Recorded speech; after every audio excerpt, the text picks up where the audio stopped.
My bad, y'all.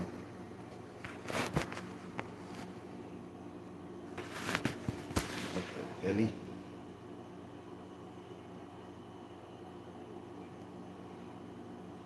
Oh, no,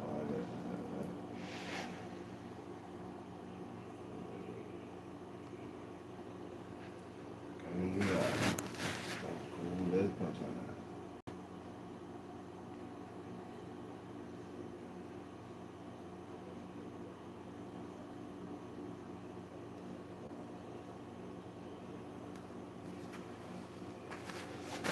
Yeah, I got the whistle.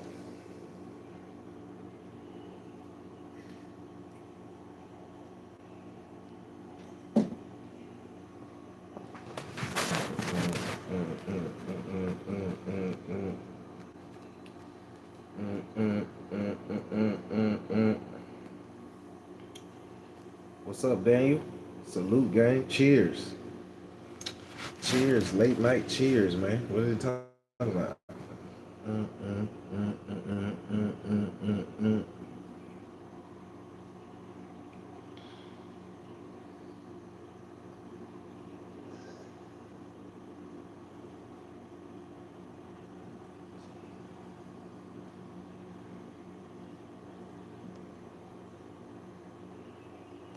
What y'all got going on tonight, man? What y'all got going on tonight on the flight?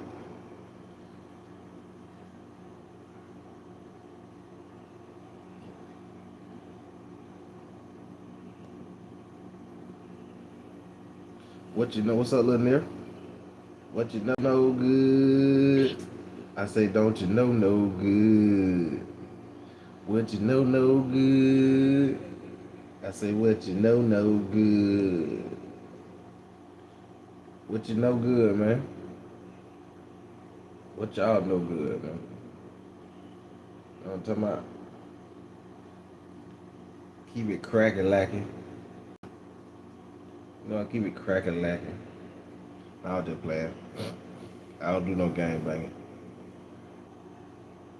Hey, let's start the go.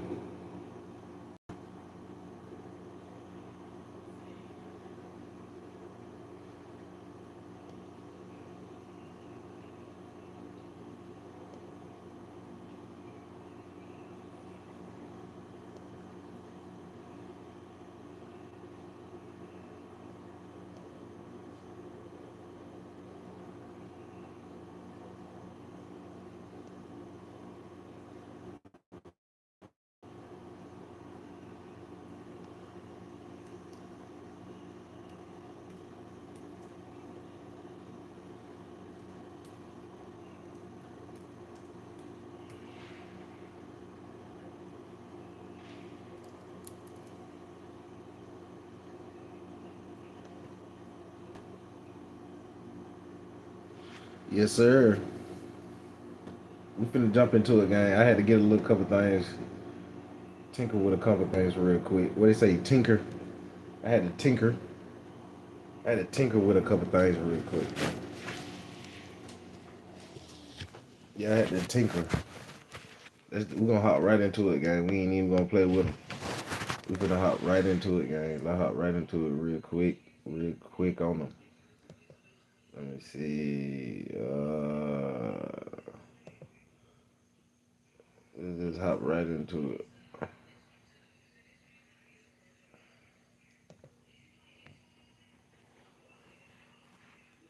Any of their local officials that Nolan was found face down, fully clothed. A few moments later. When we observed him from the air, yeah, he was face down and he was wearing swim trunks and only swim trunks. I think that the term fully clothed just got taken out of context. They have thrusted the race a scenario where race was not present. And there's no evidence that racism had anything to do with it. Let me ask you something. Have you ever Googled your own name? Do it sometimes. You'll be shocked at how much of your private information I told you about the promote now. It's a tragedy. It is sad. You and Nancy. I couldn't imagine losing my child. Even though he was an adult, he was 18 years old, he was in college. It's still a tragedy to lose your child.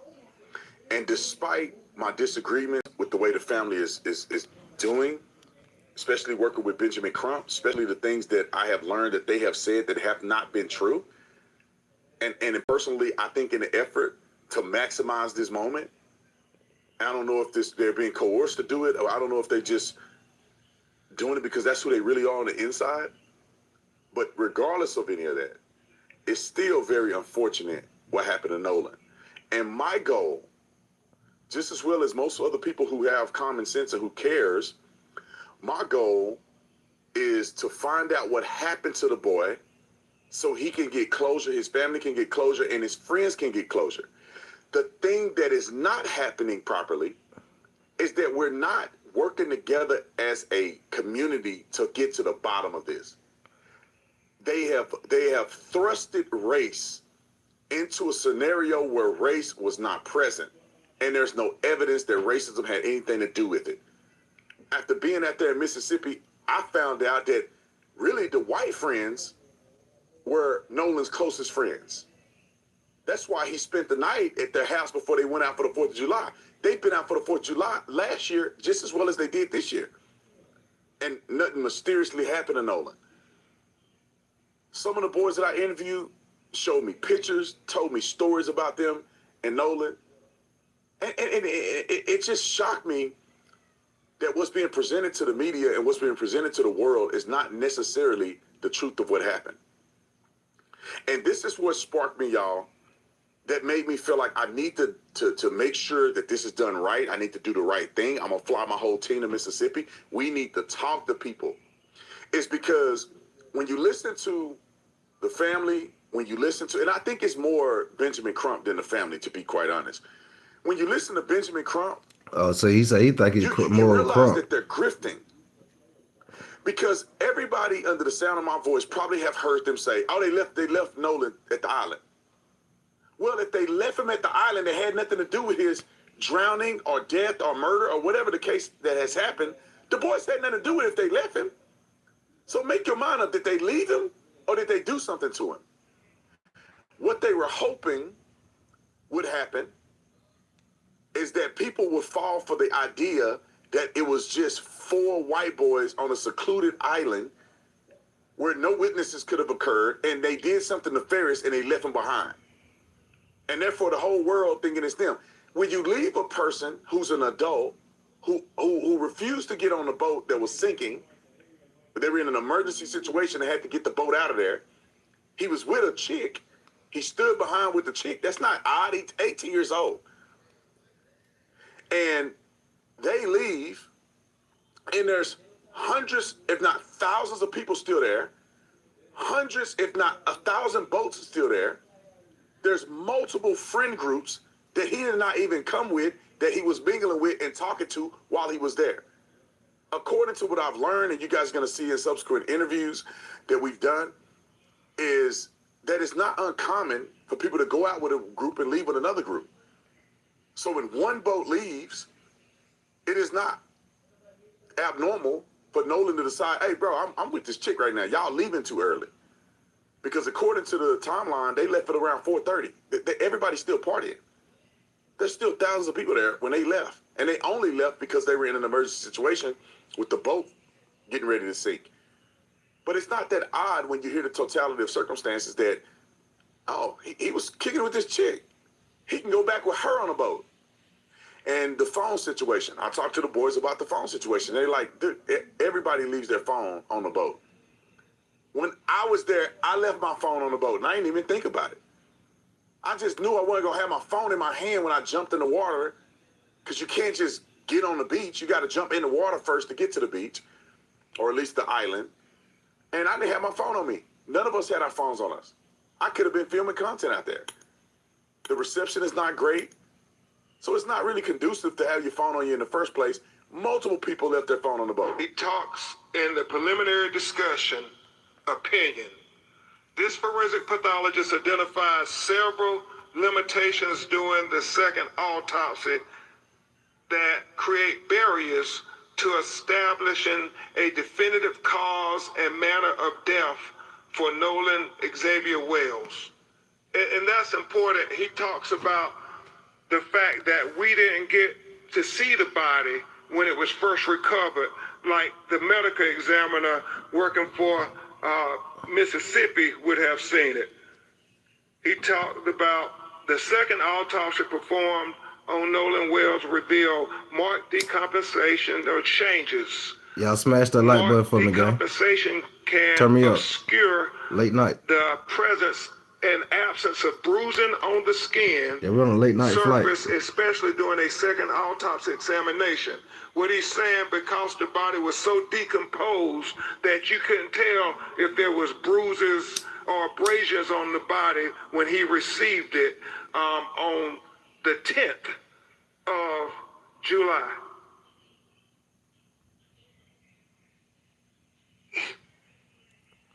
For these reasons, additional dissection procedures not performed during the first autopsy examination were performed to rule out potential blunt force injuries responsible for the death. These procedures included facial dissection, posterior head and neck dissection, dissection of the ribs, the pelvic, dissection of the subcutaneous and deep soft tissue, dissection of the back, the buttocks, the arms, and legs. He did all of this to rule out things. He ruled out there were no fractures or deep tissue injuries identified.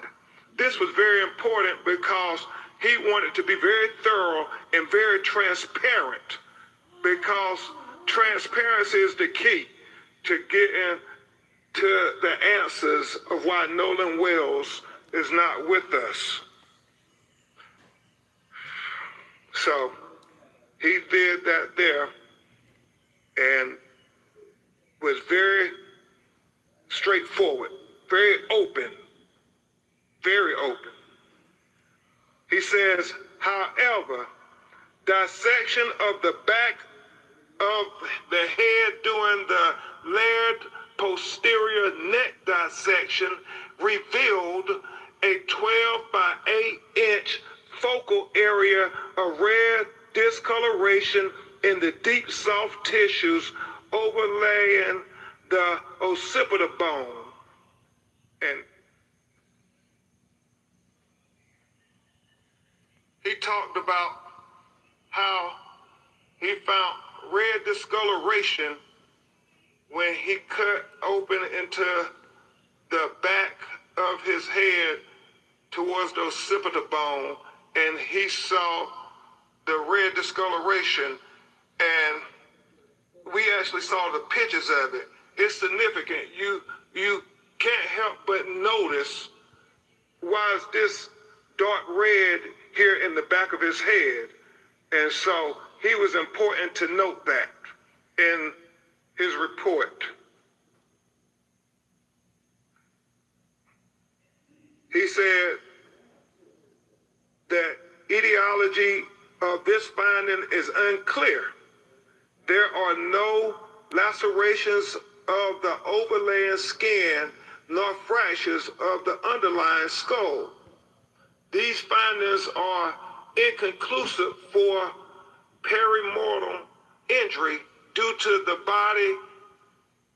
both the extensive decomposition and the absence of associated injuries. This finding, however, is significant enough to be highlighted in this preliminary report for further investigation. It is important to reiterate that the finding could not have been observed in the first autopsy because the posterior head and neck dissection were not performed. You don't know what an AI work management platform is? Yikes. Here's 3 new AI Salute everybody in that bad boy, man. platform in Everybody that's 2026. popping in, right? You know. Salute to everybody, He man. said another limitation faced by this forensic pathologist was the absence of the anterior internal neck structures. The trachea and the laryngeal cartilage the thyroid horn and the hyoid bone were not received with the body. So he's saying that the throat was not received with the body when he got Nolan Wells' body in Washington, D.C. to perform the second autopsy. He did not reveal anything. He knew, and any medical examiner knows, that when you do this, you're going to have areas where the second forensic pathologist is not going to be able to determine these things. Yes. The original examination yielded the same results as what they just did.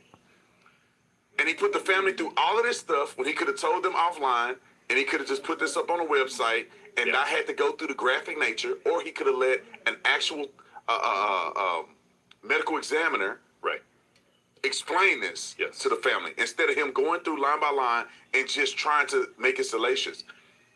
There is no evidence that anything was done, and there are no improprieties at this point.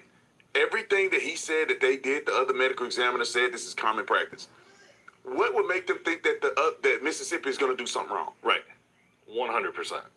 Can I speak about some? I have some experience. Let's just make sure, and you do. Let's make sure that he's not doing the Q&A first. Copy that. Because, okay, we're gonna jump in because he's just doing nothing but going in circles.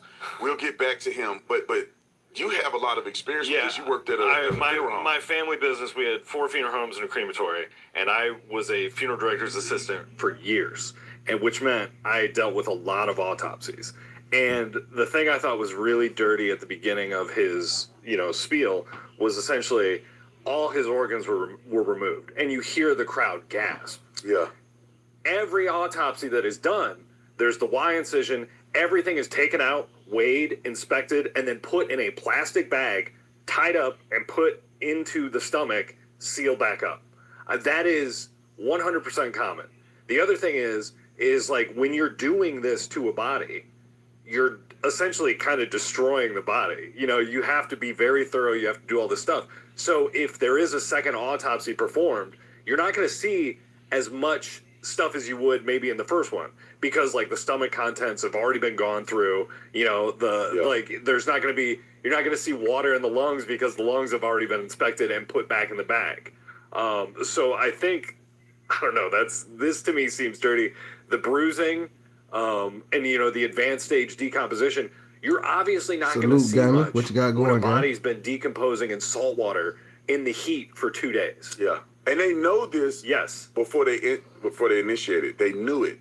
And so they knew they were going to do this and make it out to be something more than it probably was. They knew that they were going to have limitations when they went into it. If they were really honest, they would have said, we're going to do a secondary autopsy. Just so you know, there will be limitations to information because this is a second autopsy. They've already made the conclusion that Nolan was murdered. Mm-hmm. They don't want the truth. They want somebody arrested for murder. They're not accepting the fact that he could have just drowned. Right. He out there getting drunk, they drinking. He could have went off the edge, went underwater, passed out, drowned, died. Nobody saw him. There's so many boats and stuff out there. He just floated out like other people who have died there. They just make black people look so bad, man. Because without any information, they jump to racism. Do y'all agree with Stop 6? They're not saying that the authorities have actually materially did anything wrong. It's just because they white, they don't trust that they're going to do this boy right. With no evidence. Like, in these situations, they have investigated and arrested people in these other situations. Just because it's not the outcome you want, don't mean that it's impropriety. Let me just explain this too about law enforcement. You can't arrest people because you think they did something.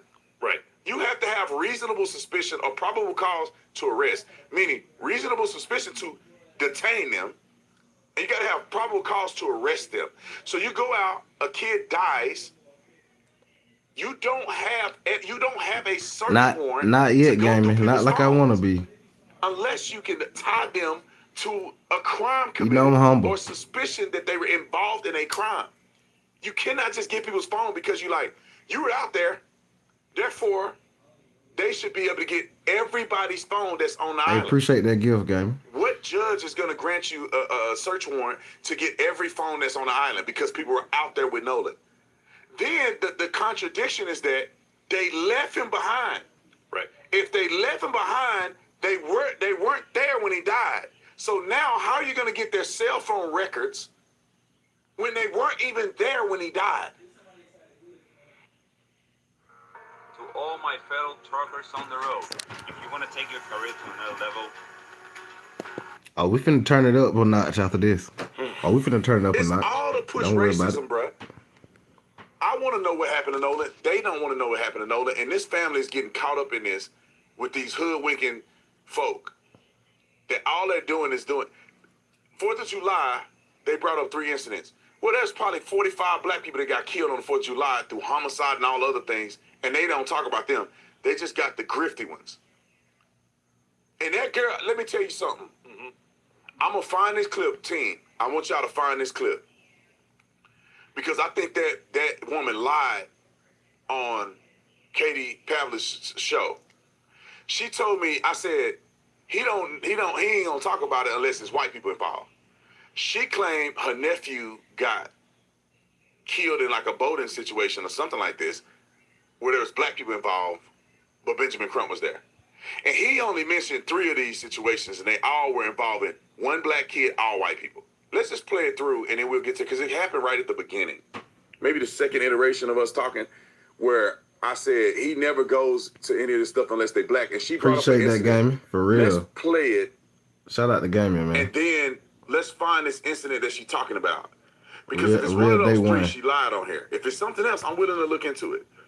All right, roll it. From a law enforcement perspective, what do you make of the Gaming timeline, been here the since I lack had of one answers, person what in the maybe chat. Let's go. occurred here? Well, I think the first thing Who is this Hottie these Patati? activists just came in and Who brought is in this Hottie information Patati here? or lies about All right, circumstances I'm gonna be to quiet. make people question. The law enforcement officers have already done an autopsy. They've already investigated. There's no sign of foul play.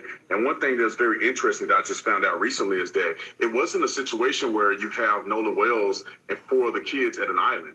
There's thousands of people there. There's hundreds of different boats. So him staying behind while some of his other friends went back to the mainland wasn't that suspicious. I really wish that the family would focus on Nolan Wells' life, focus on the investigation, and let the police do their job instead of interjecting race into this situation. And it's completely unnecessary to be there at this point. Time out. At this point, if you don't have clear evidence of racial animus or racial motives, you do not interject it into a sensitive situation where a young man has died. They came in and they lied about so many different things, which we already Appreciate that gift, Gaming. Now, this is what the lady said in his response. Y'all like this bit up for me, gang. Super chats and gifts are welcome. Insight into how he operates. You're not speaking for him tonight, but what do you think about the timeline and whether it determines whether Nolan was still alive before the boat left the island, like his friends insist? Yeah, thank you, Katie. I'm speaking as a mom, of a 19-year-old. In the same way Officer Tatum wishes that people would not insert lies, I wish Officer Tatum would allow the investigation, the independent investigation, to run its course. You don't know, Mr. Tatum, what has been talked about in this investigation. It has not been complete, and people have not came forward to say what happened with Nolan Wells. So I actually do believe his parents when they said that they taught their son to leave with whoever you came with. So for you to make the accusations that is a lie, when they're burying their son on Monday, is quite frankly to be disgusting, Officer Tatum, and I'm ashamed. You know what's funny? I hope that you're paying attention to this, because there's a lot of information that have come out, and I've gotten firsthand knowledge about some things that have happened on that island, and people are going to be ashamed of themselves for sitting here lying and pushing racism in this circumstance. Yeah, I don't know what happened, but I do know. I'll let you finish. I'll let you speak. Go ahead. No, go ahead. Go ahead. I'm just saying I got firsthand knowledge too. But as we're talking about right now, is y'all rocking you with made Tatum? the accusation that there were lies, that race has been interjected. Like I said last week, if people don't want people to speculate, then investigate. So this Brandon, let's talk about that. Let's talk about that topic, because Ben Crump is notorious and has been criticized by people who have used him in the past for their cases of being an ambulance chaser pushing a narrative that fits the racial lens that he wants it to. You've talked about this on your podcast of how you believe young black men are unfortunately killed every single day, and people like Ben Crump and Al Sharpton just highlight certain stories that benefit them rather than the families. Well, let's keep it real. This is all about money. Benjamin Crump will never show up to a kid's funeral or say anything about a kid that's killed by another black kid. But if there's an opportunity to interject racism into a situation where there's no evidence of racism, then Benjamin Crump will be there to do it. What is his end goal? He's not a criminal attorney. So he's not going to help the family get justice on a criminal level. He's a civil rights attorney. You don't need a civil rights attorney in a case where you're wondering if the investigation is going right for your son, unless you believe this has something to do with racism. Let him finish, and then I'll let you talk, okay? Let him finish his point, and then I'll let you respond. He's going on a diatribe, so let's no, he's not. He's speaking, and I'll let you respond as soon as he's done making his point. Katie, I'll let the young lady go. Go ahead. I would love to hear what you got to say to that. Go right ahead. Thank you, Officer Tate. Thank you. Well, let's just once again, speaking about things that you don't know about.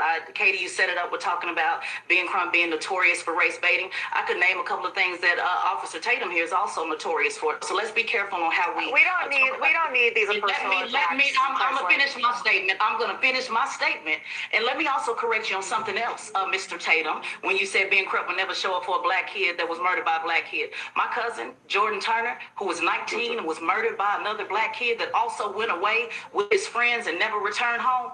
Guess who showed Jordan up? Turner. Attorney Ben. You're one sentence away from launching your website with Base 44. Since the beginning, They going at it, ain't the game? Who y'all rocking with? Is y'all rocking with Tatum? Old girl over here. Who y'all rocking with? Be right what she's saying. Let's see. Because I conceded to her on the news. I said, Oh, we finna heat it up I after this. can't name two. Oh, we really finna heat it up. Don't worry about it. Saturday for $1 million for 24-year-old Jordan Turner who faces murder and weapons charges. Does that sound right? I mean, she just mentioned the name. I know. She said he went on a boat trip. So Jordan Turner goes on a boat trip. He was killed. Okay, let me refine this a bit. Yeah, I'll do some more digging. Grant will look it up and let her finish. Benjamin Crump, I know you're looking confused. See, this is why it's important that you. Was that related to black people? Was black people involved in his death? Yep. Absolutely. Okay, that's and one. They were convicted. We didn't hear about it plastered all over the media. That's a big difference. This is why you don't know. This is why you should speak of what you know and not what you heard. So again, when it comes down to Nolan Wells, I ask that we use this time to ask people to come forward and speak about what they know. The young man did not come home, Brandon. He didn't come home. So let's use this time instead of focusing on what people are saying in the comments. Let's continue to stay in. Brandon, I mean, Ben Crump is the one making this conversation in the media. Ben Crump is the one making this conversation in the media. He's the one pushing this out there so people do speculate ahead of the investigation, not letting it play out. But Brandon, I want to ask you this question. Teslin, 1 second. Oh, she like Brandon. Brandon, there's been a lot of accusations she like Brandon. Pushing that Nolan Wells' white friends have not been questioned enough as if they were somehow responsible for his death based on race. Y'all see how she interrupted her? She said, wait a minute, B. Yeah. Wait a minute, B. Yeah. That seems like a highly irresponsible narrative to be pushing, especially when we don't know. Hey, she know, Stop Six got a thing for them snowies. He know. She know. That's why she had to stop. Now, you ain't finna keep arguing with my... All right. Let me go ahead, because I ain't even got time. All of the facts yet. I ain't even going to say what I was finna say. It's a flat-out lie. The police department isn't doing their investigation. They're doing it fair and properly.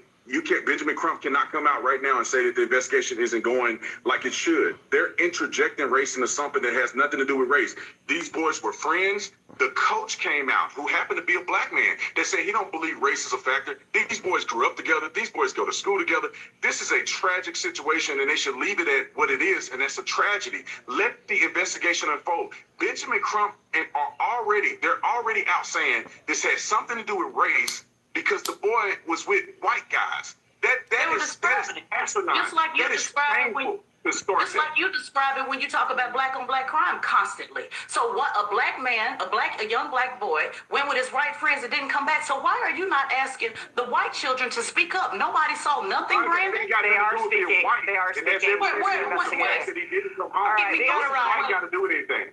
We got to we hope that the family can get some answers because a young man is dead. Yeah, all right. So that was the end of it. You know, little ghetto. Why what does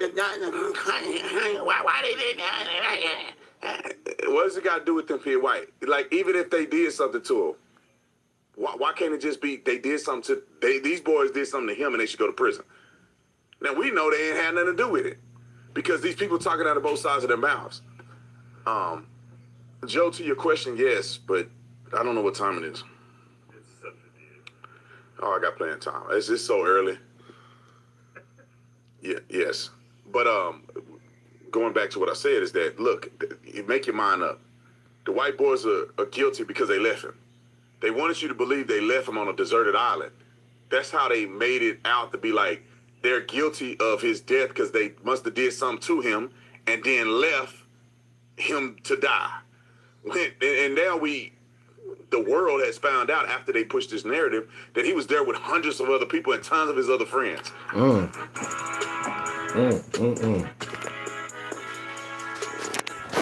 Who y'all rocking with, chat? Is y'all rocking with Tatum or what? Stop 6. Y'all rocking with Stop 6 in the mix or what? You know Stop 6 is in the mix. Yeah. Stop 6 is in the mix, guy. I ain't gonna cap to y'all. Y'all think Stop 6 came to play? He feel like that dude that was in court. Y'all remember the dude in court? If you think I came to play, then got my mind. Y'all know who you talking about. Y'all know who I'm talking about. If I came to play. Hold on, y'all. Let me plug up my device right quick.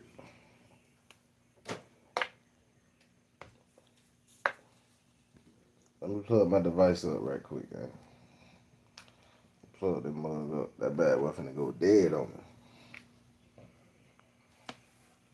Yeah, this is crazy work, gang. Oh, we finna heat it up. We finna heat that bit up right quick, though. We really finna heat it up.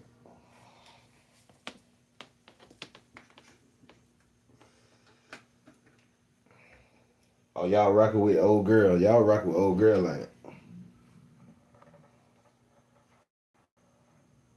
I think some of y'all rock with old girl. I think some of y'all were saying in the chat that y'all rock with old girl. She was on his ass for a minute, wasn't it? She wasn't playing. Hold up. Let's crank it up a little bit, though. Let's crank it up just a little bit. Let's crank it up just a little bit. Just a little bit. We ain't really gonna break the knob. The 18-year-old Let's go. college football player out of Ocean Springs, Mississippi, who died. Body was found July 6th, 2 days after going away with some friends on July 4th.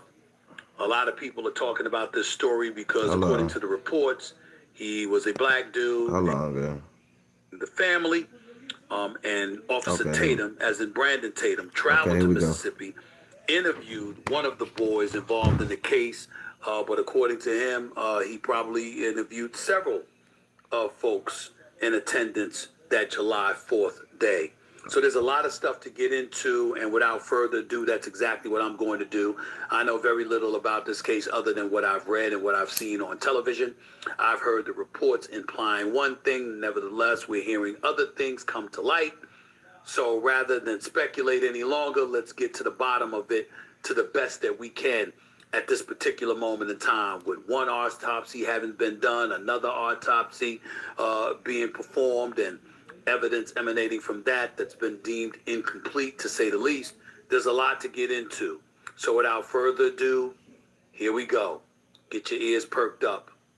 Get your thought process circulating. No, wait, Steven. We ain't taking no perks. Right now. Nope. My first guest is a civil rights attorney. Nobody take no yerks in here. Nobody taking no yerks in here. We ain't on no yerks. Just like that trash ass Reggie up that y'all be smoking.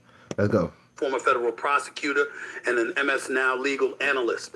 He writes the What Matters Now newsletter on Beehive, and you can catch him on his podcast, The Brothers Briefing. He is joined by a former Arizona police officer turned conservative YouTube political commentator and host of the Officer Tatum podcast. Please welcome to the show Charles F. Coleman Jr. and, of course, Officer Brandon Tatum. Good afternoon, fellas. How y'all doing? How's everything? Blessed. I'm doing well, brother. Thanks for having me. Thank you so much. Charles Coleman Jr., let's start off with you. What can you tell us? I mean, the Nolan Wells case has been in the news for nearly 3 weeks now. For those who may not be aware of the case or have not kept up with the facts, just to recap, he was an 18-year-old college football player from Ocean Springs, Mississippi. On July 4th, he and a group of friends traveled by private boat to Horn Island, an uninhabited barrier island off the Mississippi coast. Wells was the only black person on the boat. Wells was last seen on the island around 3 p.m. His friends returned to the mainland without him. And as a result, ultimately, a couple of days later, he was found dead.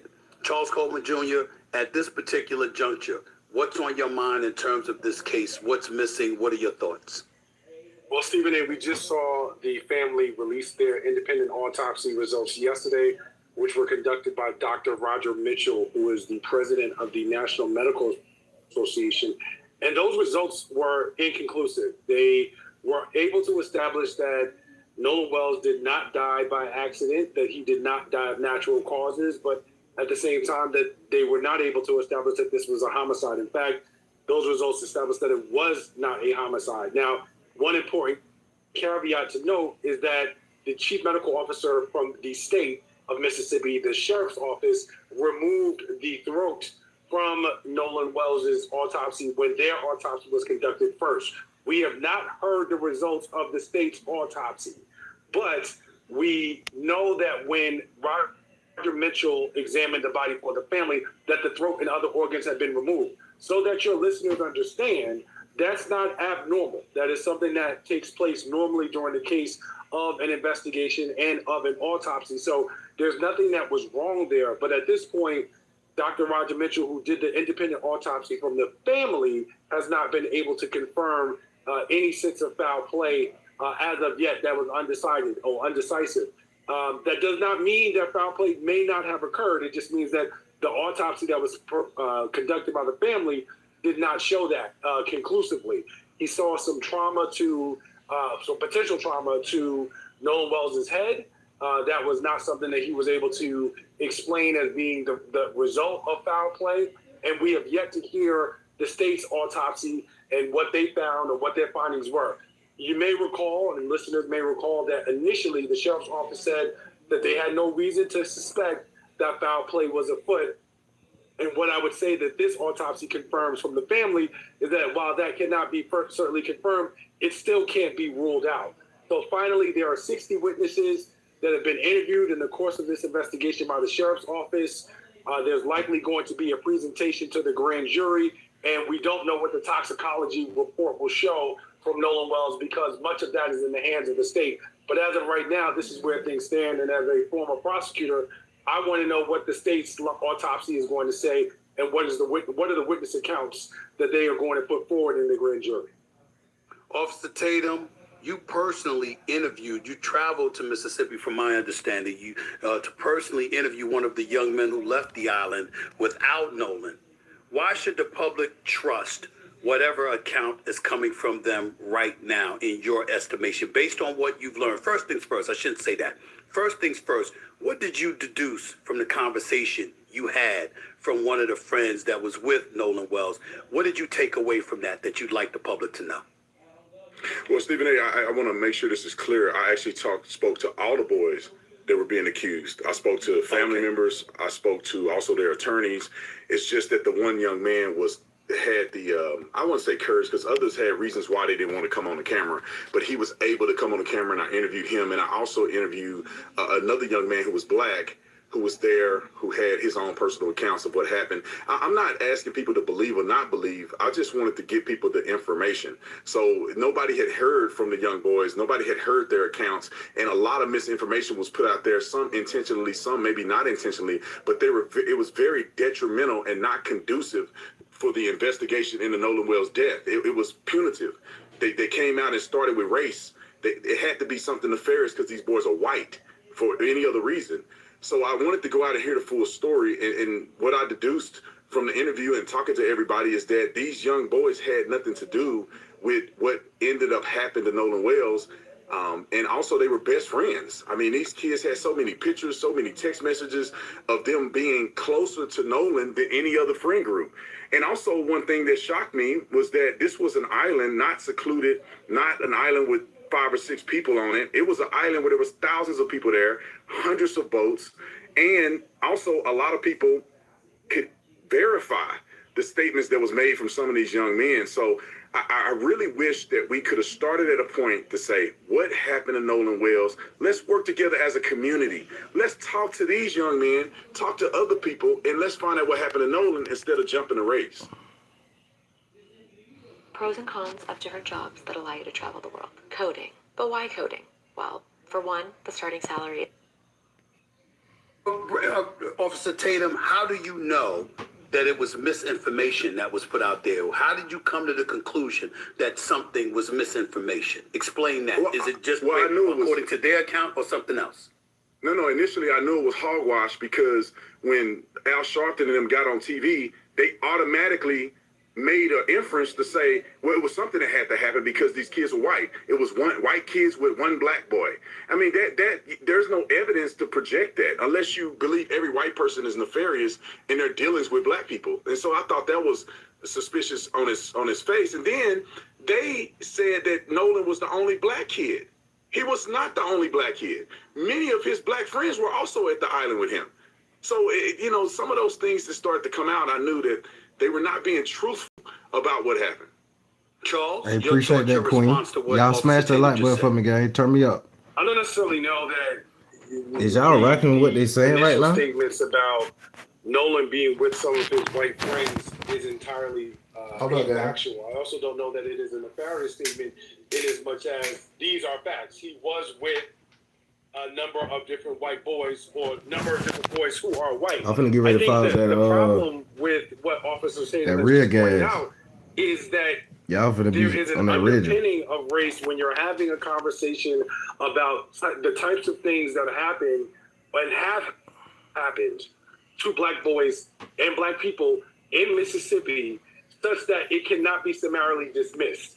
I did not necessarily jump to any conclusion, but the history of what race relations have been in Mississippi and how we have not necessarily been safe has caused me to take a special look at this case. It doesn't mean that I'm accusing anyone of anything. It doesn't mean that I do not believe in finding the process. But at the same time, I am not going to ignore the facts, which you just pointed out. These are facts. He may have been with other black people, but we have seen the pictures, we have seen the photos. There were a number of people who were gathered out there for the July 4th holiday, but Nolan Wells was with 3 boys who happened to be white. Those are facts. He was with, but the thing is that it's facts without context. He was with more than just 3 white boys. That's the problem. There was over 20, 30 kids that got on 3 boats, and they all went to the island together. They didn't just travel with Nolan and just these 3 boys. Many of the boys that they're accusing, including Warren, wasn't even on the boat with Nolan when Nolan went out to the island. So some of those things were mischaracterizations of what actually happened. And the thing is that I don't think it's fair to say, because history has shown in part that white people or black people have had injustices, that all of a sudden you project that into a new situation. Black people have done nefarious things to other black people. Does that mean that you automatically jump to saying, oh, black people must be wrong in this situation? Because he had his black friends there too. And why nobody's questioning them? Why nobody's saying, why did the black friends rescue him? What did the black kids know about Nolan? And many of them said that they saw him last when the white boys had left at 4:30. So I just think that the race should never be interjected. Nolan's friends told me, and they proved to me that they were really close to him and they were some of his best friends. They said Nolan would have been incredibly upset at the way people are framing his death and going after his friends with no evidence. Well, here's the thing. Tatum, hold on, Charles. I would say this to you, Officer Tatum. I get where you're coming from. And by the way, I appreciate the context and I appreciate the reporting on your part. Because numerous reports that I had read was talking about how he was the only black kid there. He was a black kid with a few white boys. And you articulating that fact is very, very important. I think that's important and fair to point out. But what do you say to folks that will ask this kind of question? He's on a boat. He's on an island. And According to numerous reports, he talked about staying behind and traveling back with a different set of company. Yet his car keys and his phone was left on a boat that he had traveled to those guys with. So what teenager do you know is saying he's staying someplace, but he's going to leave his car keys and his phone on the boat with the guys that he arrived at the island with? That does seem a bit suspicious, particularly when the guy's mother, Nolan Wells' mother, had to use some app to locate the phone, and it was something that wasn't given back. These are the reports. I'm not pretending to know, Officer Tatum. These are what the report said. What do you say to that? And this is where I feel like Benjamin Crump and them should be sued for them putting out this information without facts. Let me point the facts out. Without context, it sounds bizarre. But when you put it in the context that a lot of people left their phones on the boat that left. Many kids came to get their phone after they left the lake. Nolan was with a girl. It's not shocking that Nolan would have said, hey, man, you guys had to leave, because they had to leave in an emergency situation. It wasn't like they had time to prep and everything. The boat was sinking, so they had to go. And they told Nolan, get on the boat, get on the effing boat, man, let's go. And he like, nah, I'm finna hang out with this girl. I saw evidence of that, and others who had sent messages that I read that said that they asked Nolan to go and he didn't want to go. Now, a lot of people left their phones on the boats because they're sitting in chest deep water, and it's a bunch of people out there. The reception is not very good, so most people did not have their phone with them. Now, the phone and the keys situation, people need to understand the context. Nolan never brought his keys with him, because they were on a boat driving 7 miles out to an island. His keys had always been at the residence where his car was.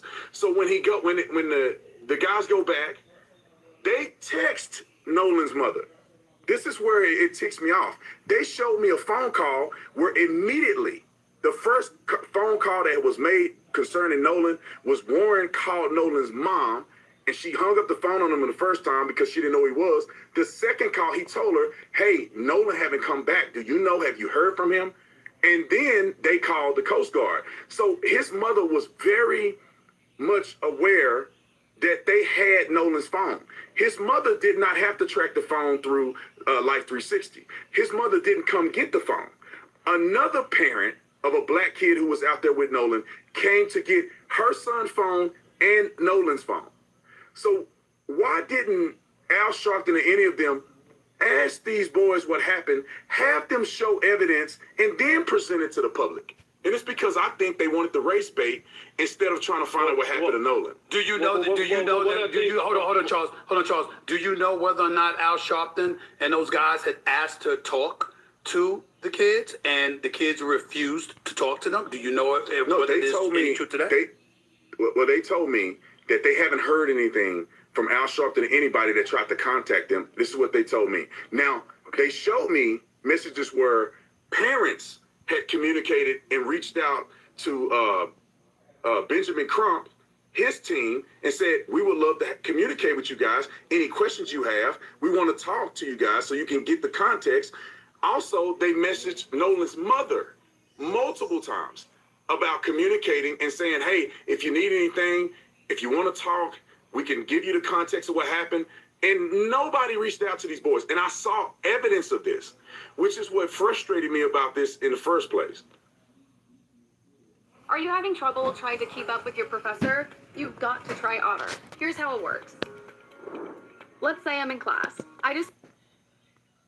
Charles, floor is yours. So here's the thing, Officer Tatum, we're not going to litigate the facts on here from one side of someone who's had an opportunity to talk to a sample size of people who were involved in this investigation.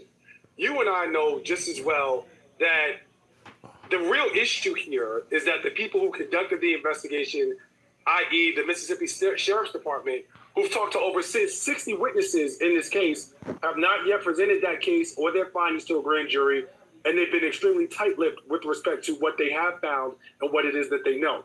Where I'm going with this is, regardless of who you may have spoke to, who Benjamin Crump and Al Sharpton may have spoken to, what information they have had, we are all trying to piece this together. And so it is equally as unfair to present a certain set of facts as if this is the final context of things, when in reality, we don't know.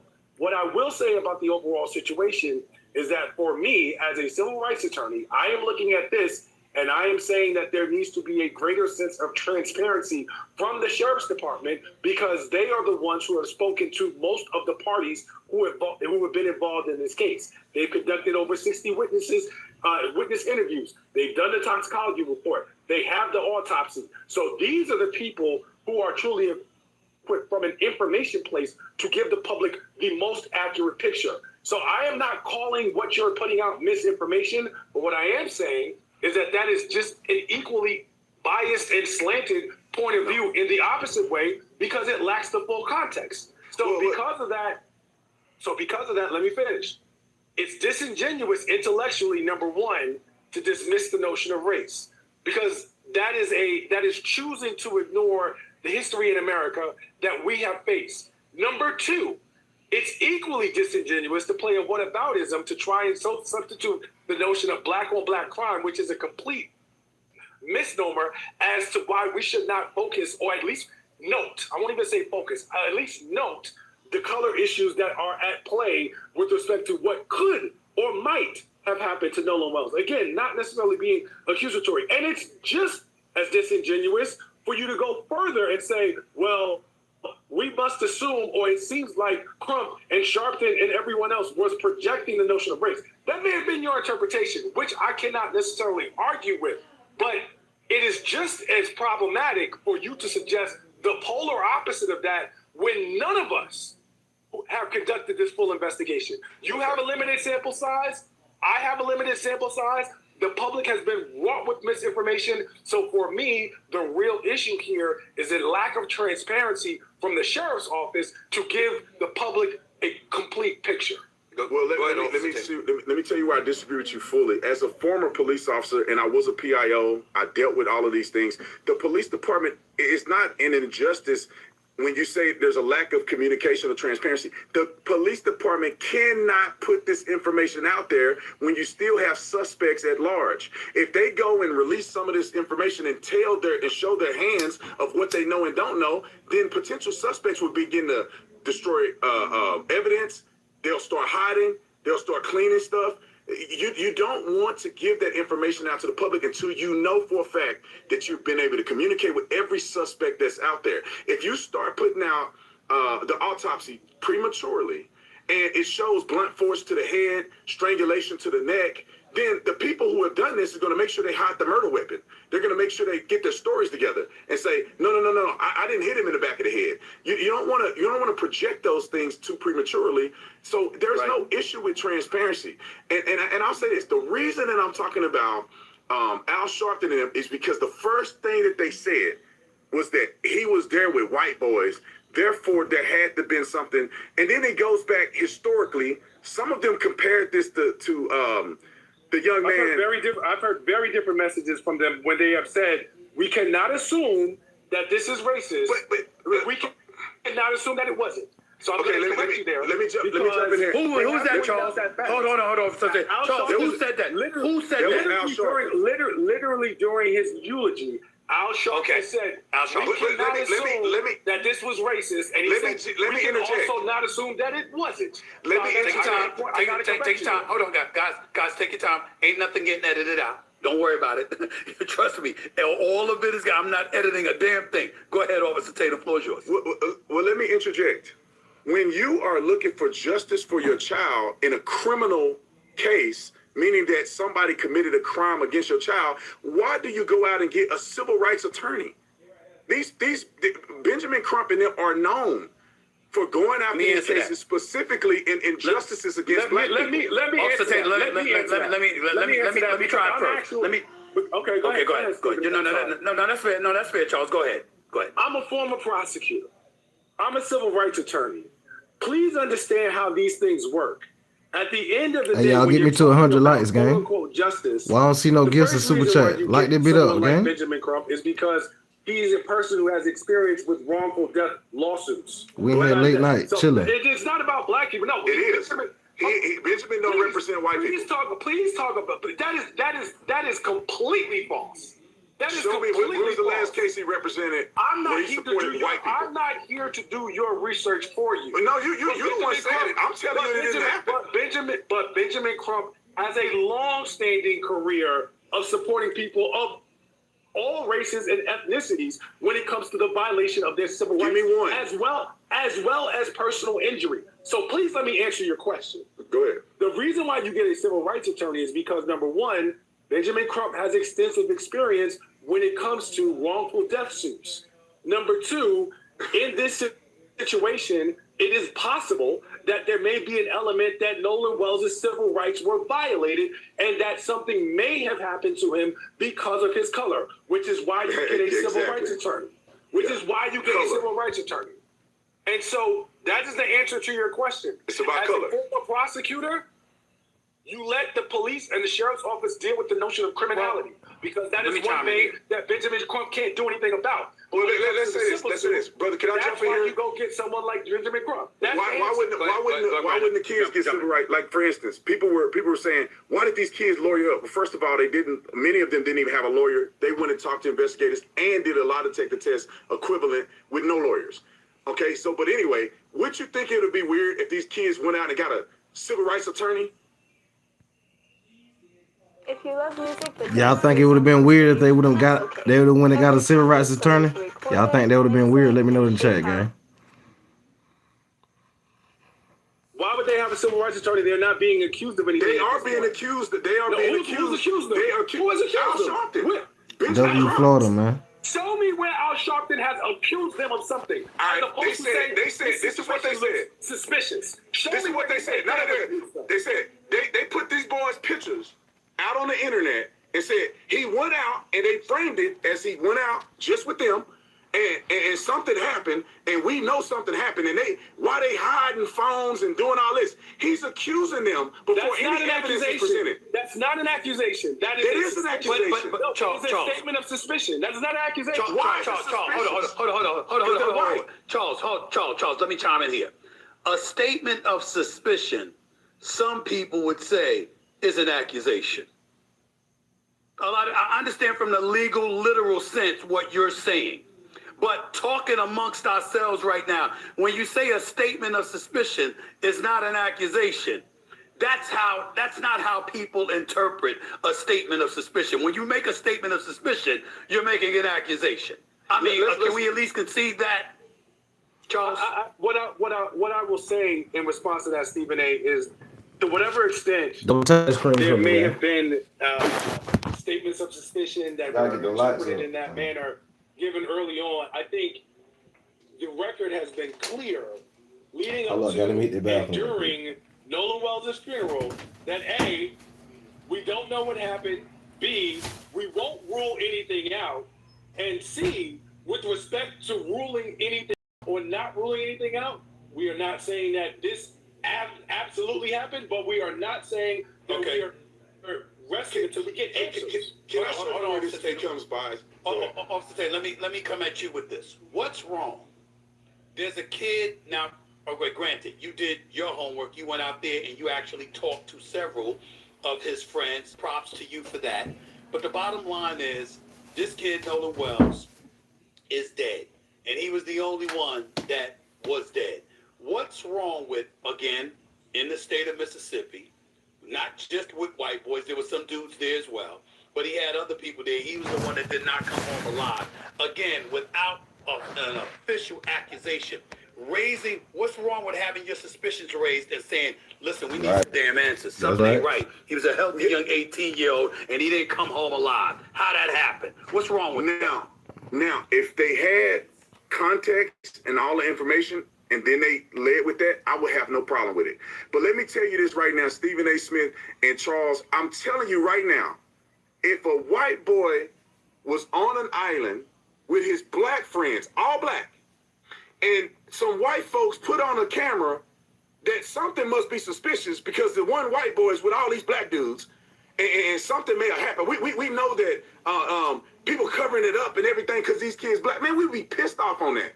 Ain't no way in the world I'd accept somebody saying, you gonna blame these black boys for doing something to this kid just because they black? That's insane. And that's what happened in this situation. If a white boy had been on that boat with 3 black boys, we would have seen it very different. Where's your evidence? We have Give me a case. History. No history. You can say history can tell us everything. We would have seen please let me finish my statement. We would have seen a very different. Give me an example of the Central Park, the exonerated 5. Well, first of all, 5 of them didn't go to prison. It was Central Park 5. Only 4 of them went to prison. It was actually 6 of them, and 5 of them went to prison. And I'm not. And let me tell you how they went to prison. I'm not going to quit with you. You won't give context. One at a time, guys. One at a time. You asked for an example. I'm not going to quibble with you and say, well, they're called the exonerated 5 and only 4 went to. I'm not going to do that. The exonerated 5. You wanted an example. I gave you an example. That's not an equivalent example. And there are other examples throughout history, starting with Emmett Till. Emmett Till? Are you comparing this to Emmett Till? You asked me. No. Are you saying that this is equivalent to Emmett Till? You asked me for an example. So you're saying that it's equivalent? Where if reversed? Okay. I'm gonna let you finish. I'm telling you. I'm giving you examples. What I'm telling you is that if the situation were reversed, we would have seen a very different investigation from law enforcement from the actual outset. From the outset. Let me interject. We as a people, when it comes, as a former prosecutor, because here's the thing, you're a former police officer, and that's fine. But when it comes to after arrests are made and how prosecutions are going, that's my space. That's my lane. So I'm going to speak from my lane. And what I can tell you is, we do not typically enjoy the benefit of the doubt when it comes to probable cause. That's not true. I'm telling you as a former prosecutor, I'm not going to tell you what it's like. I arrest people and I deal with prosecutors. I'm not going to tell you what it is. I have to interview with the prosecutors every time there's an arrest. And we have to go to trial.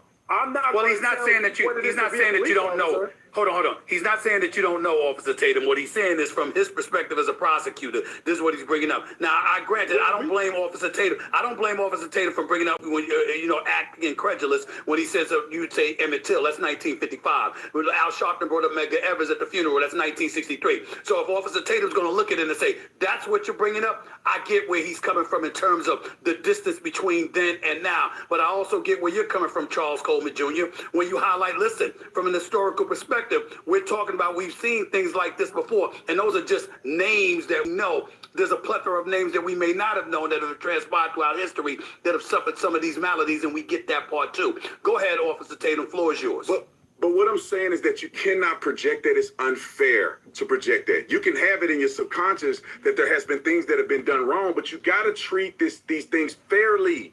You cannot go out and project that somehow the sheriff is a racist and he's not going to do right by these boys. That's not right. Let the investigation ensue. And then if you see impropriety in the investigation, then you can project that. But listen, they interviewed you just said they interviewed 60 people. They interviewed all these boys the day of. Like, what did they do wrong? They did an autopsy. Officer Tatum, respectfully, what about those who would say the same or would ask the same question about you? Are you being fair? Because just like you have people out there that are elevating their level of suspicion and jumping to some sort of conclusion attached to guilt as it pertains to the death of Nolan Wells, you're coming across as somebody who's assuming these individuals that were in attendance with him were innocent because of your conversations with them, as opposed to not getting the full context the way Charles Coleman Jr. just highlighted. No, yeah, I accept people saying that, but let me tell you that I saw proof. I'm not just taking somebody's account for it. And I'm not saying that nobody didn't kill Nolan.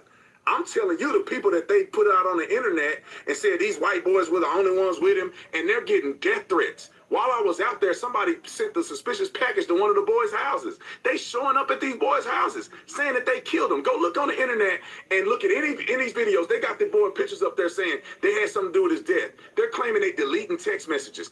All of this stuff is incredibly ridiculous. When I went out and I said, show me the proof then. Not just what you say, show me the proof. And these kids are showing proof, their lawyers are showing proof that they had nothing to do with this. They have a Life 360 just like Nolan did. Their Life 360 showed that they were not on the island, or at least, the young man that I interviewed, he wasn't even on the island. I saw his Life 360. So, I mean, these kids, they shouldn't have done these boys like this. They should let the investigation go and then make their accusation. So you're highlighting specifically, you're not even saying, like you just said, you're not even saying that Nolan Wells, that some vile act, that he wasn't murdered. You're saying that these boys those are the ones that are being unfairly scrutinized and villainized by this whole ordeal. That's what you're saying, Officer Tatum. Is that accurate? Yes, Stephen A. There were black kids there who now getting threats online too for coming out and saying something. But nobody's saying, what did these black kids have anything to do with it? The young girl he was kicking it with, they don't have her name out there. Well, her name is Katie, but I'm not gonna say her full name. I don't want her to get doxxed. They not nobody talking about her. She said she was the last one. I mean, she at least mentioned that she was with him. The boy showed me text messages from her that she's saying that she was with him. Like, why ain't nobody coming at her? I've seen, and see, this is where we get. This is where it gets dangerous, right? Did Katie unalive her? The importance in this moment is to focus on the integrity of the overall process.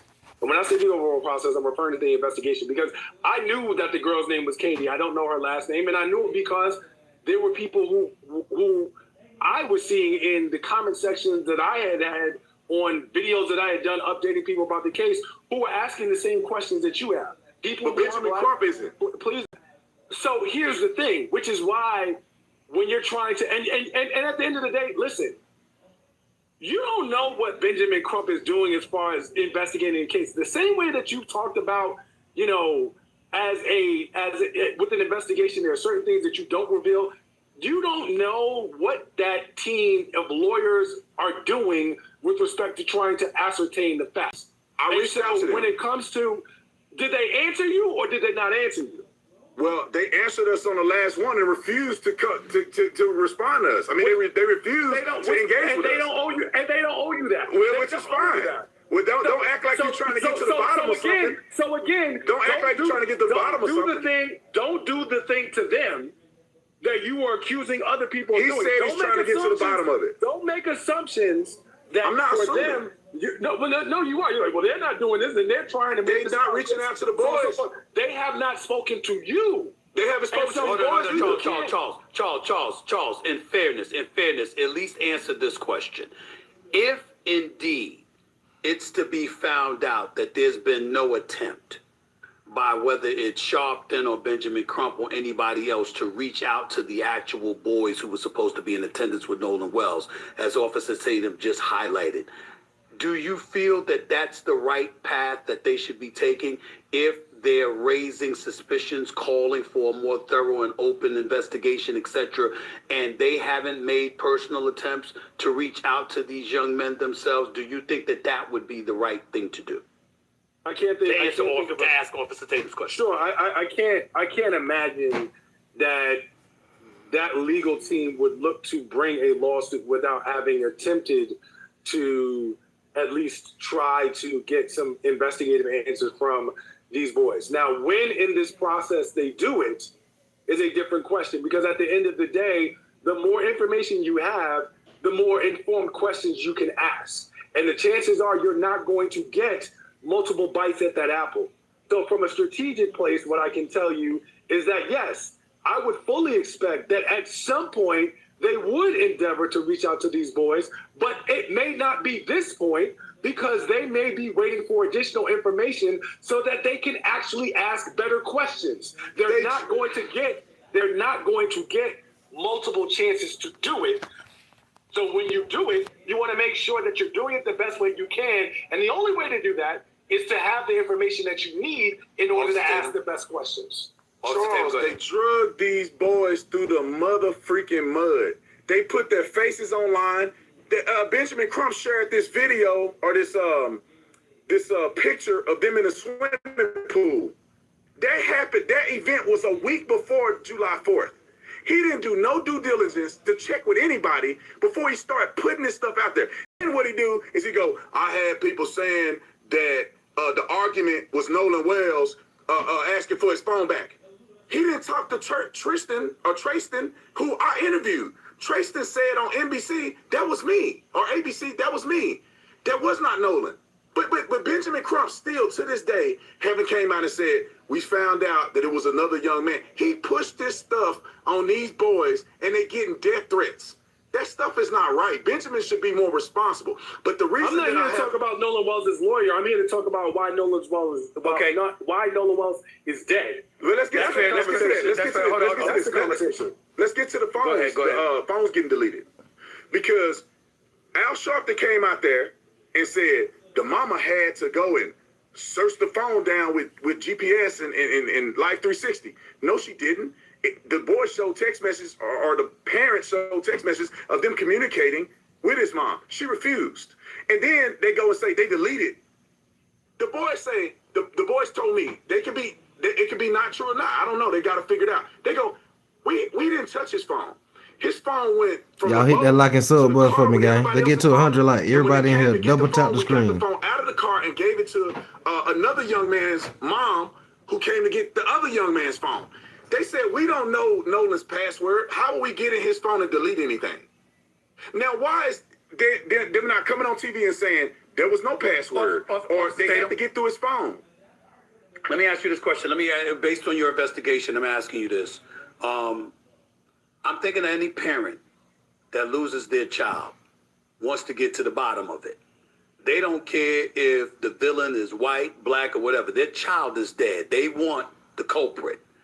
So when you see Al Sharpton eulogizing and announcing that there's a $100,000 reward, when you see that Tyler Perry agreed to pay for the funeral and put up half of the reward, when you see guys like Spike Lee and Terrell Owens in attendance, and Terrell Owens, I think, dedicated $25,000, if I remember correctly, according to the reports that I've read, and you see Benjamin Crump in attendance, and you're talking about civil rights lawyers being in attendance like you just pointed out.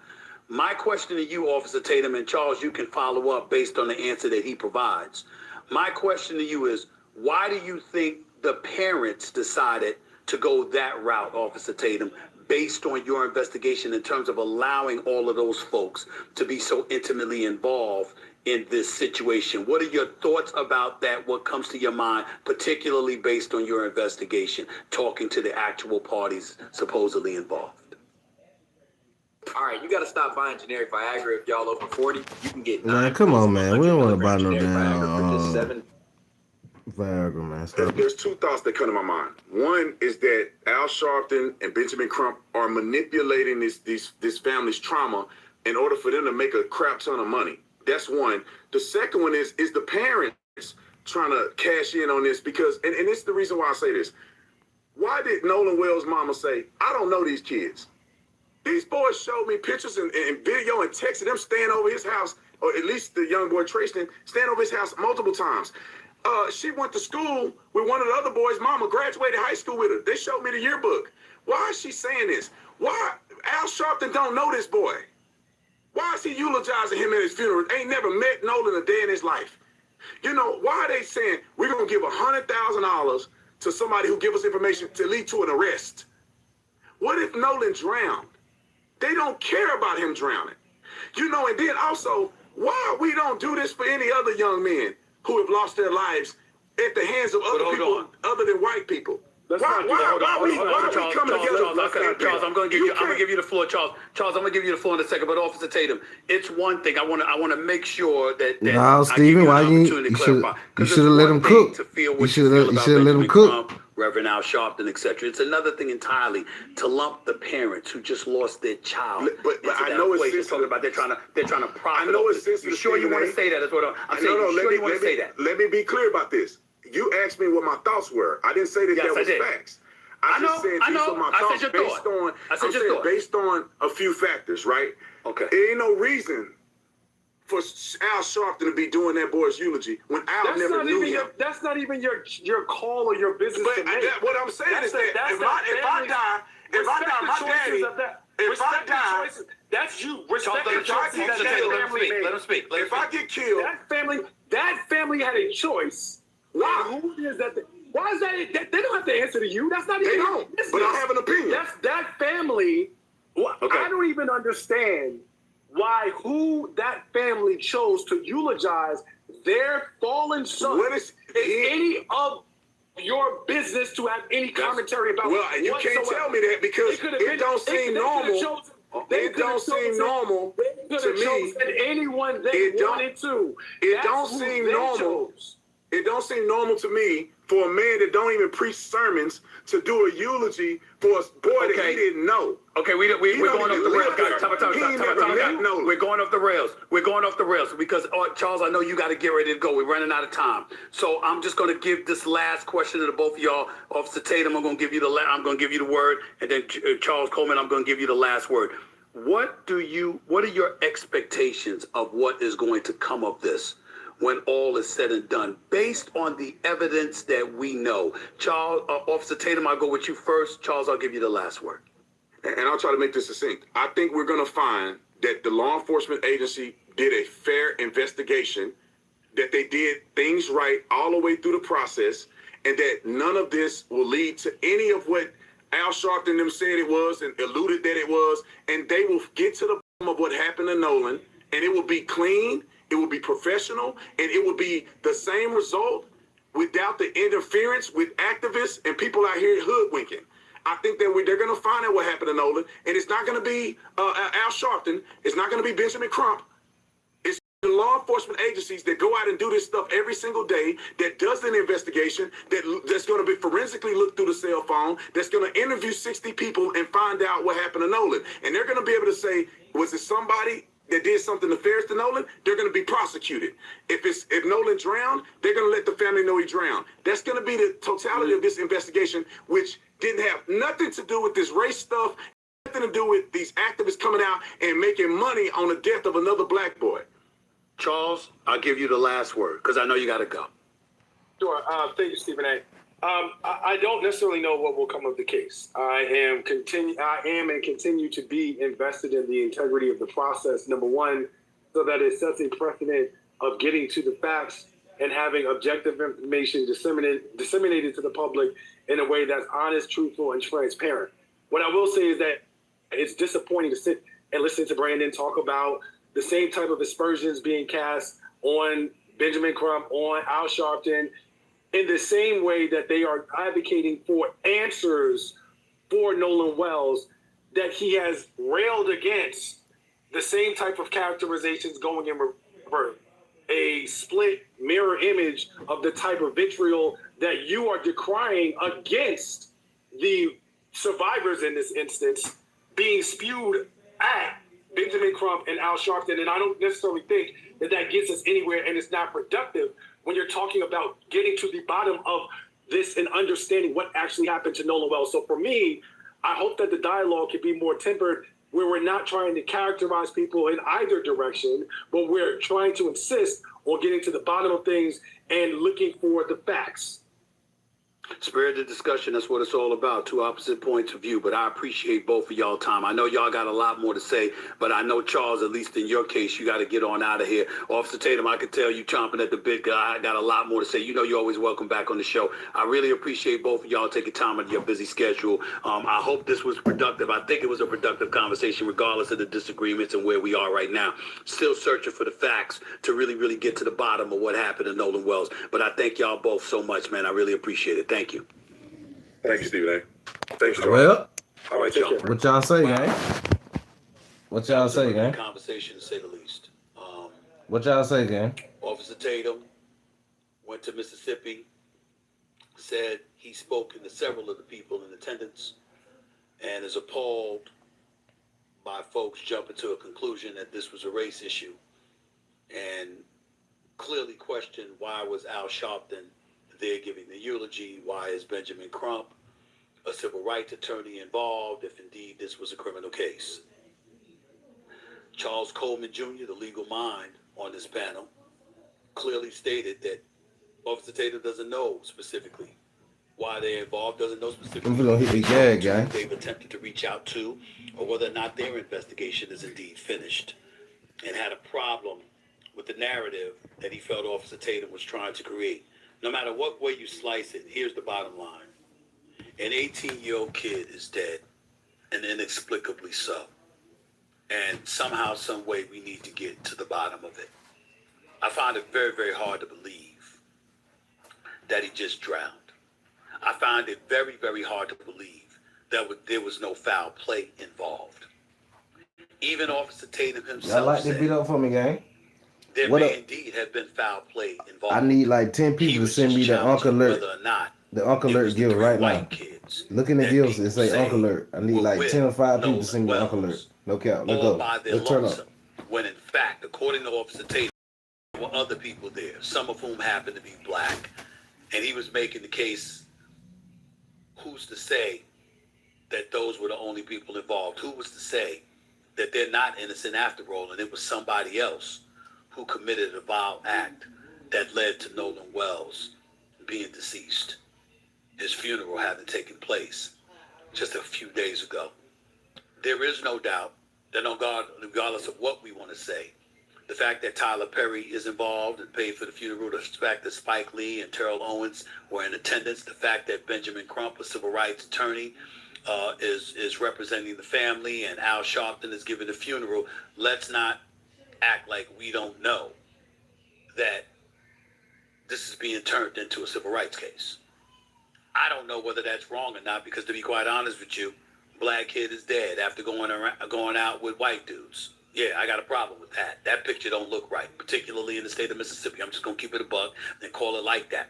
The flip side to it is that if Officer Tatum is correct, and we have no reason at this particular moment in time to believe otherwise, if there were other people that were there, if there were 60 people on an island, if Nolan Wells was fraternizing with an abundance of other people, ended up staying behind of his own volition, that would point to an absence of guilt needing to be directed in the direction of the 3 white kids he's believed to have been in attendance with and went to the island with. So all of that stuff comes into play. We don't know. Here's the one thing that we do need to agree upon. Every exhaustive measure must be taken to get to the bottom of this, to find out why Nolan Wells is no longer with us. That much is true. Whereas we can't definitively point guilt in the direction of any specific individual at this time, we can simply say, this seems very fishy, very shady. Something happened to this kid. Let's find out what the hell happened to this kid. Let's get to the bottom of it. Crazy work. Remember college? Well, now college is over. Crazy work. Student loan debt. Terrell Owens is right about that. Spike Lee is right about that. Tyler Perry is right about that. Benjamin Crump is right about that. Charles F. Coleman Jr. is right about that. We ain't got no. Hear Officer Tatum saying we should shut down an investigation and we shouldn't put forth the strenuous effort. That was a tough crowd, boy. So everybody seems in agreement. Let's push forward with an investigation. Let's find out what the hell happened. Let's not designate this an accident and be gone and have no explanation whatsoever as to what happened to Nolan Wells. That is unacceptable in the year 2026. You're 18 years old, in good health, accustomed to being at home with your family. Your family says they've taught you to never depart from a group of people. And the fact that you ended up apparently doing so seems to be at odds with his upbringing, according to what his parents say. I'm not going to accuse parents who just lost their child of any kind of shady intent whatsoever. That's cruel. I'm not going to do that. But we also need to recognize we got to get to the bottom of this. We got to find out what happened. Come hell or high water. Exhaust every means and every measure. Exhausting ourselves and put whatever resources we need to put behind everything to get to the bottom of this. Because something like that simply cannot happen. And for those who are sensitive and feel like, hey, the state of Mississippi is being given a bad rap just because it happened there at that locale, shouldn't mean blah, blah, blah. No, that's not how it goes. Sometimes history comes back to haunt you, and a level of guilt is attached. And if not guilt, at the very least, suspicion and skepticism. Because so much time was spent historically favoring one race of people over others. That's what happens, which is why you should do everything you can to make sure that that's not something that ever exists when it pertains to you and the community you come from. But it is what it is. It's where we are. Let's get to the bottom of it. Let's find out what happened. I hope today's riveting conversation that you just witnessed took a step in that direction. It did for me. I hope the same for all of you watching. That's it for this special edition of Straight Shooter, courtesy. Crazy word. Is y'all rocking out with Stephen A. Smith, Tatum? Please continue to support the show. And old boy, what his name was? Charles, whatever his name was. Y'all rocking out with them? Is y'all rocking out with them, gang? Y'all gotta let me know it. Hold on, let me see something right quick. Okay.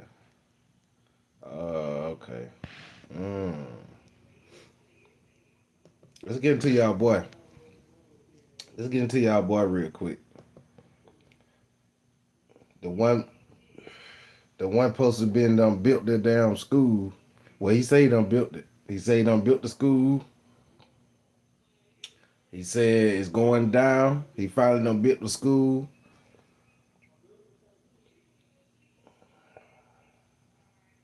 Yeah, he finally done built the damn school. Shout out to y'all boy, man. This y'all favorite right here. My boy said the school is now built and ready. Y'all can stop saying he was capped. But he have spoken on the Nolan Wells case. And y'all know when he speak, we gotta listen when he speak. Shout out to y'all boy, man. Let's get into it. Let's jump into it. Children raising a consciousness. The work never stops. The work never stops. Yes, indeed, man. Had to bring you back on. The people, they've been asking me to bring you back on for the longest, man. So it was only right to bring you back on. It's so much I want to talk to you about, though, man. It's so much to get into that I want to get your take on. Nolan Wells, how you feel about that situation? Yes, sir. Yes, sir. Nolan Wells. Shout out to Dr. Umar, man. You know, when the case first broke, Art, I just kind of sat back because I knew the YouTubian struggle streamers were going to run with it. I knew the white liberals on YouTube were going to run with it. Wait a minute, brother. I knew the white racists on YouTube were going to run with it. Wait a minute, brother. And everybody in between. It hurts my heart for Sister Christine, Nolan's mother, to have to see so many people using her son's name and crisis and tragedy for clickbait. And that's one of the biggest reasons, Art, I kind of stood back. It almost reminded me of the Freddie Gray police unaliving in Baltimore back during the Barack Obama era. When Freddie Gray lost his life to those police in Baltimore, everybody rushed to Baltimore. They did the same thing with Michael Brown in Ferguson, not because they necessarily cared about the tragedy, but because they wanted to benefit personally from it. And so I stayed away from Ferguson. I stayed away from Baltimore, and I stayed away from the Nolan Wells situation for a while because I didn't want to look like so many other people who just jumped in to have something to say, to use that young man's loss of life for clickbait and views. Now that it's been over a month since he lost his life, I think it's okay for me to speak now because everyone else has kind of given their opinion, their analysis, their synopsis, and their feeling on the situation. So I'm going to give mine. Get the lights up, gang. This is Dr. Umar, gang. Carrier Forge can help. You know he was one of them black leaders too. We handle all the Well, so-called black leaders. Let's go though. Get the lights up, gang. Let's turn up. Nolan Wells, Javon, and I want Javon to hear this, and I want any other black. I appreciate that gift too. Who sent that gift Island that day to hear this. Let's go. And I want any black person who was celebrating the 4th of July to hear this. No black person, no black freedman, no black immigrant, no member of the black race at all should have been celebrating July 4th, 2026. No one should have been celebrating America's 250th solar return. And why? Because our ancestors were still enslaved on July 4th, 1776. So why are we on White Devil Horns Island anyway, celebrating George Washington and Thomas Jefferson and Alexander Hamilton and all these other white supremacists and slave masters? Why are we even celebrating them anyway? Nolan shouldn't have been out there. Javon shouldn't have been out there. No black person should have been celebrating the 4th of July, period. We would be enslaved for almost another century after America got her independence. So what are we celebrating for? To celebrate the 4th of July as an African is to celebrate the enslavement of your ancestors and the freedom of your slave masters. It makes no sense. Now, with that being said, I'm not blaming Nolan in any way, shape, form, or fashion for his loss of life. I'm just simply saying he shouldn't have been out there. Now let's take a closer look at this, Art. According to what I'm seeing, what I'm hearing, and what I've read, Nolan, Warren, Wyatt, and Trayston left for Horn Island the morning of July 4th. According to Warren's own words that he offered during an interview with Officer B.T. That's Coon as in C-U-N-E, Coon as in K-H-E-W-N, Coon as in K-U-H-N, Coon as in C-O-N-N. So Warren did a sit down with Officer B.T. And as we all know, B.T. is White YouTube's pet monkey. He's White YouTube's pet monkey. So Warren sat down for an interview with White YouTube's pet monkey. And he said that they left for Horns Island the morning of July the 4th, and that it was approximately 30 of them spread across 3 boats. Approximately 30 youth spread across 3 boats. They all went to Horn Island together. They arrived at approximately 11:30. So they left around 9-ish, 8, 9-ish, whatever the case may be. They left the morning of July 4th. They arrived on White Devil's Horn Island at about 11:30.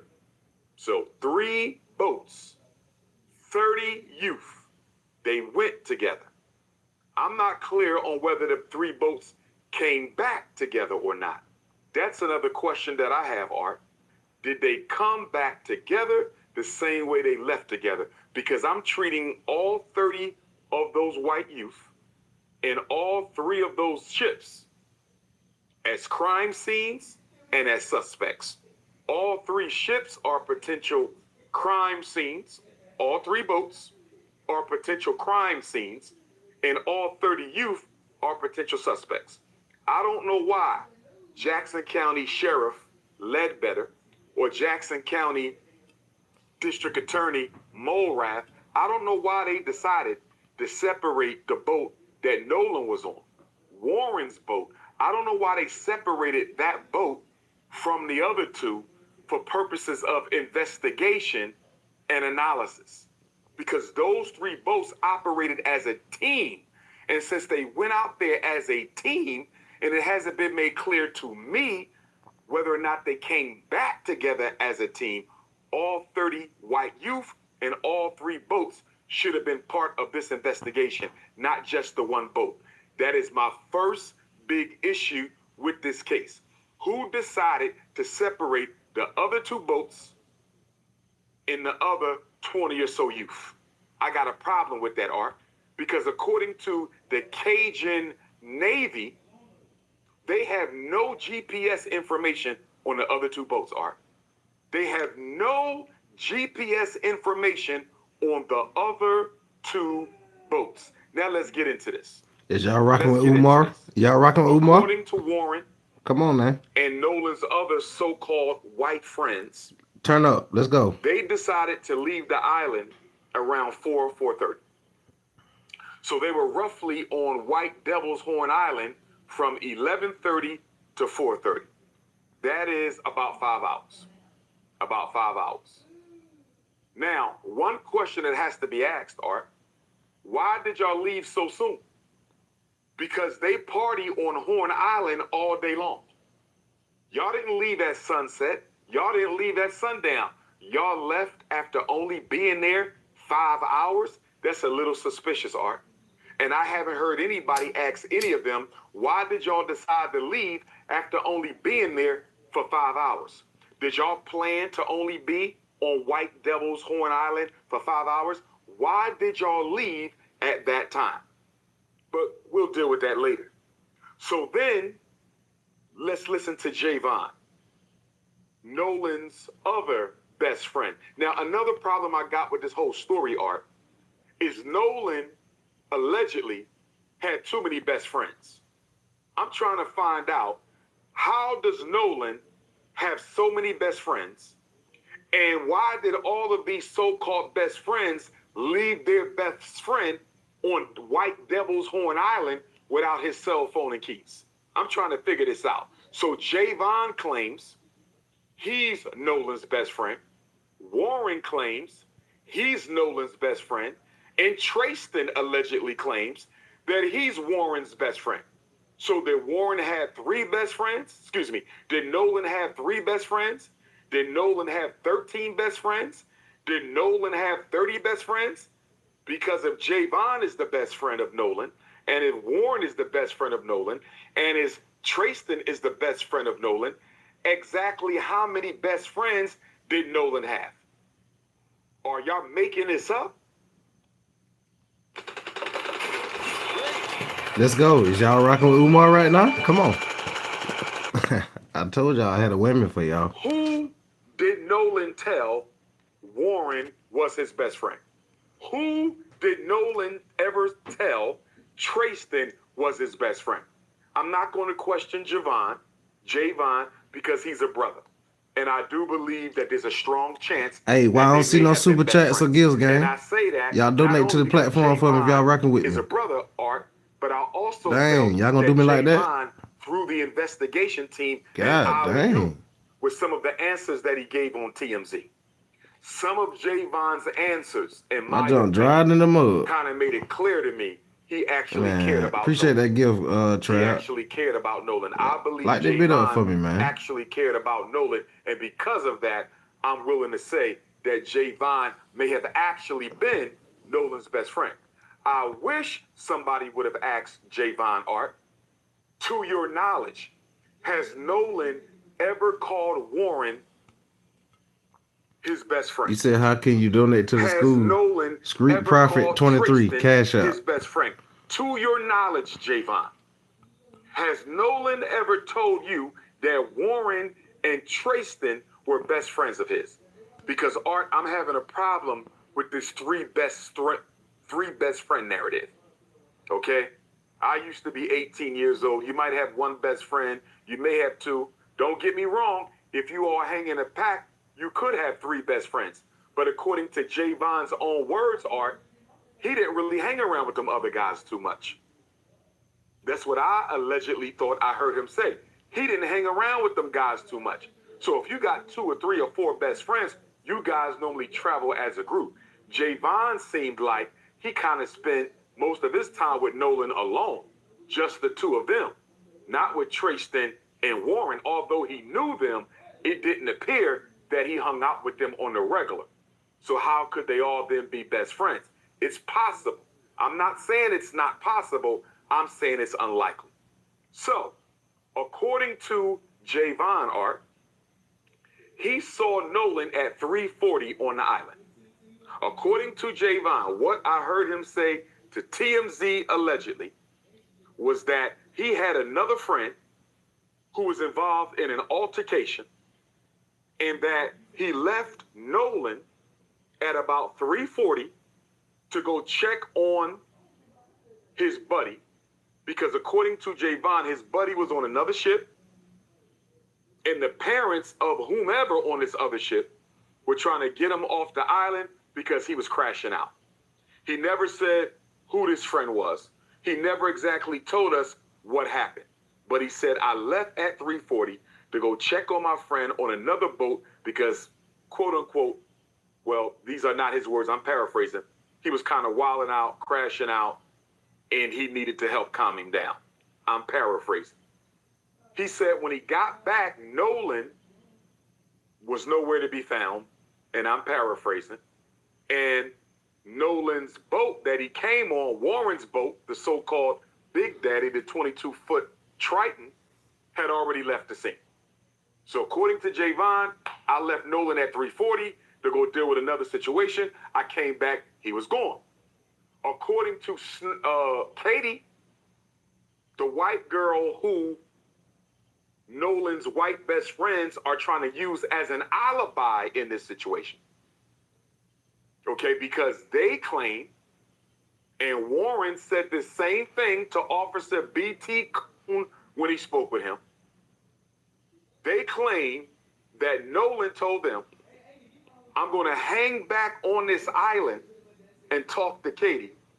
You guys go ahead, and I'll get back however I get back. Again, I'm paraphrasing. But guess what? We learned through Katie's sister that Katie said she has no knowledge of Nolan ever saying that.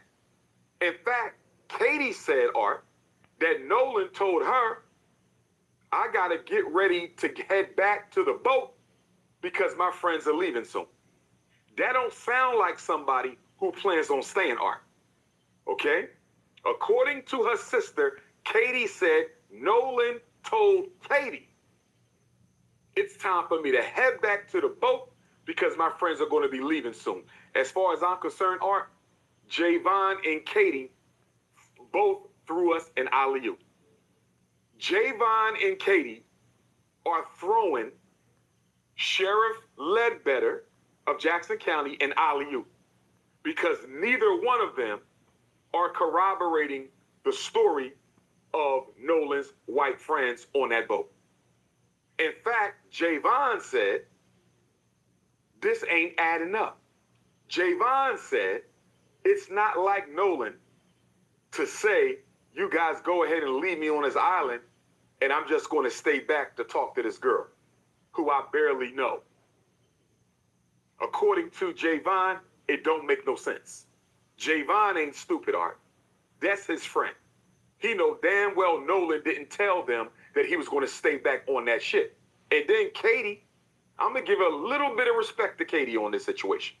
Because as a white girl, Art, for her to come out and say that is not what happened, for her to come out and say that Nolan told me I got to get back to the boat because my friends are leaving, for her to say that, Art, that took a little bit of courage and honesty. That took a little bit of integrity. Now, don't get me wrong. I don't want to give her too much credit because she is trying to clear her name. What Katie is basically doing, Art, is she's saying, listen, y'all did whatever y'all did to Nolan. We give our students a professional toolkit because every Hey, student is deserves Dr. the best Umar tools cooking right now? and the Is best that start. do that boy got a pot? Do that boy got a pot and a stove right now? But you're not going to add me to the narrative. Let me know. I'm not serving as nobody's alibi. I'm not helping nobody get out of this situation. You're not going to use me as a decoy, but I still appreciate Katie speaking up for Nolan, Art, because she didn't have to do it. Although she's trying to protect herself and stay out of the investigation, I appreciate Katie for letting the world know Nolan told me I got to head back to the boat because my friends are getting ready to leave. Now, according to Katie, Art, she spoke to Nolan sometime between 3 and 4:30. Now, her window appears to be wider than everybody else's window. So Javon's window is much smaller. He said, I saw him at 3:40, went to deal with another situation. By the time I came back, they were gone. Katie said I spoke with him between 3 and 4:30. And I allege, Art, one of the reasons that Katie is making her window so wide is she trying to leave a little bit of wiggle room for Warren and them to get their story straight, allegedly. I think Katie trying to leave a little bit of wiggle room for Warren and them to get their story straight, Art. Now, according to our sister Christine, and my heart goes out to Sister Christine, Nolan's mother. My heart deeply, deeply goes out to you, Queen. According to Christine, Art, she heard from a coach who ran into Nolan on the island as well. And according to the coach, he spoke to Nolan between 2:30 and 3:30. So Javon didn't see him after 3:40. The coach spoke to him sometime between 2:30 and 3:30. And Katie said her conversation with Nolan was between 3 and 4:30. So you know what that means, Art? We can pretty much digest, conclude that Nolan was likely to have been unalived, Art, sometime within the hour of 3:30 to 4:30. I'm going to insinuate that Nolan's life was taken because I do not believe he accidentally drowned. If he drowned, he was forcibly drowned, and we'll get to that in a minute. If Nolan drowned, he was forcibly drowned. He did not accidentally drown. He was a great swimmer. Miss me with the nonsense. That boy did not drown. If he drowned, it was by force. So again, Art, all three of these people, arguably the last three to see him alive, except for those who took his life, Katie, the coach, and Javon, are arguably the last three people to see Nolan alive, except for those who took his life on that boat, allegedly. That's my position. So, they're all basically cutting off around 3:30, Art. Remember, they made the call for the emergency sea tow at 4 o'clock. Javon said he cut out 3:40. The coach, 3:30. They made the call at 4 o'clock. That conversation we heard, the sea tow call, which we're going to talk about in a minute, that took place at 4. It sounded like there was some struggling going on in the background. Nolan could have been getting unalived while they were making the call, Art. Nolan could have been getting unalived man, hold on, while wait. they were making the call. Wait, Dr. Lamar. Wait, y'all gotta get the lights up. What a gifts and super chats at? Wait, Dr. Umar. Wait. So is you telling me, is what you telling me, is what I'm hearing what I'm hearing? This joker said they was unalive in Nolan while they was.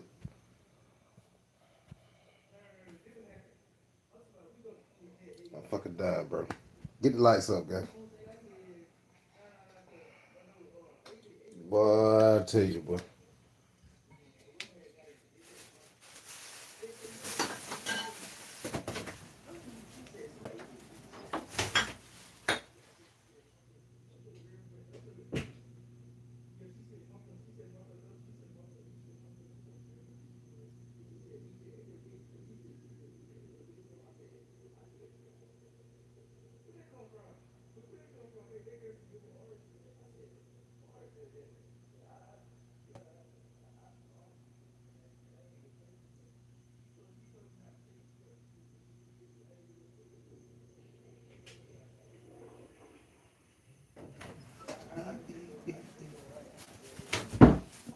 Yes, sir.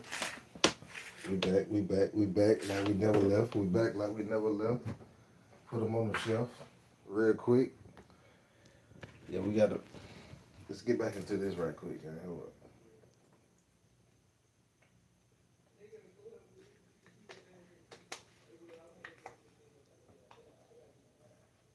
Yes, sir.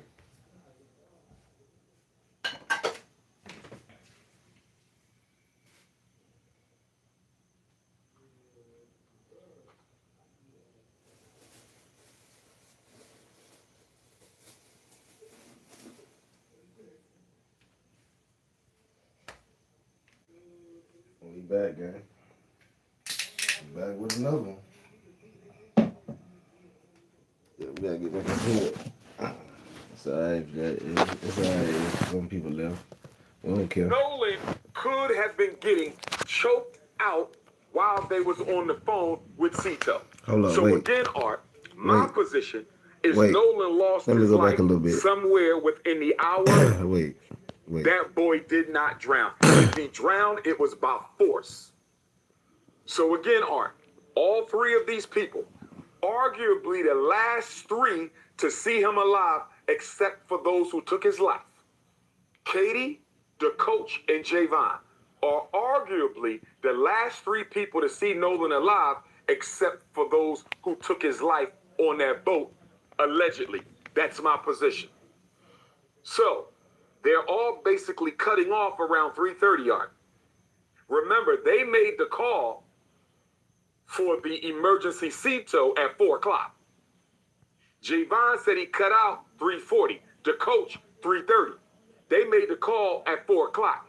That conversation we heard, the CTO call, which we're going to talk about in a minute, that took place at 4. It sounded like there was some struggling going on in the background.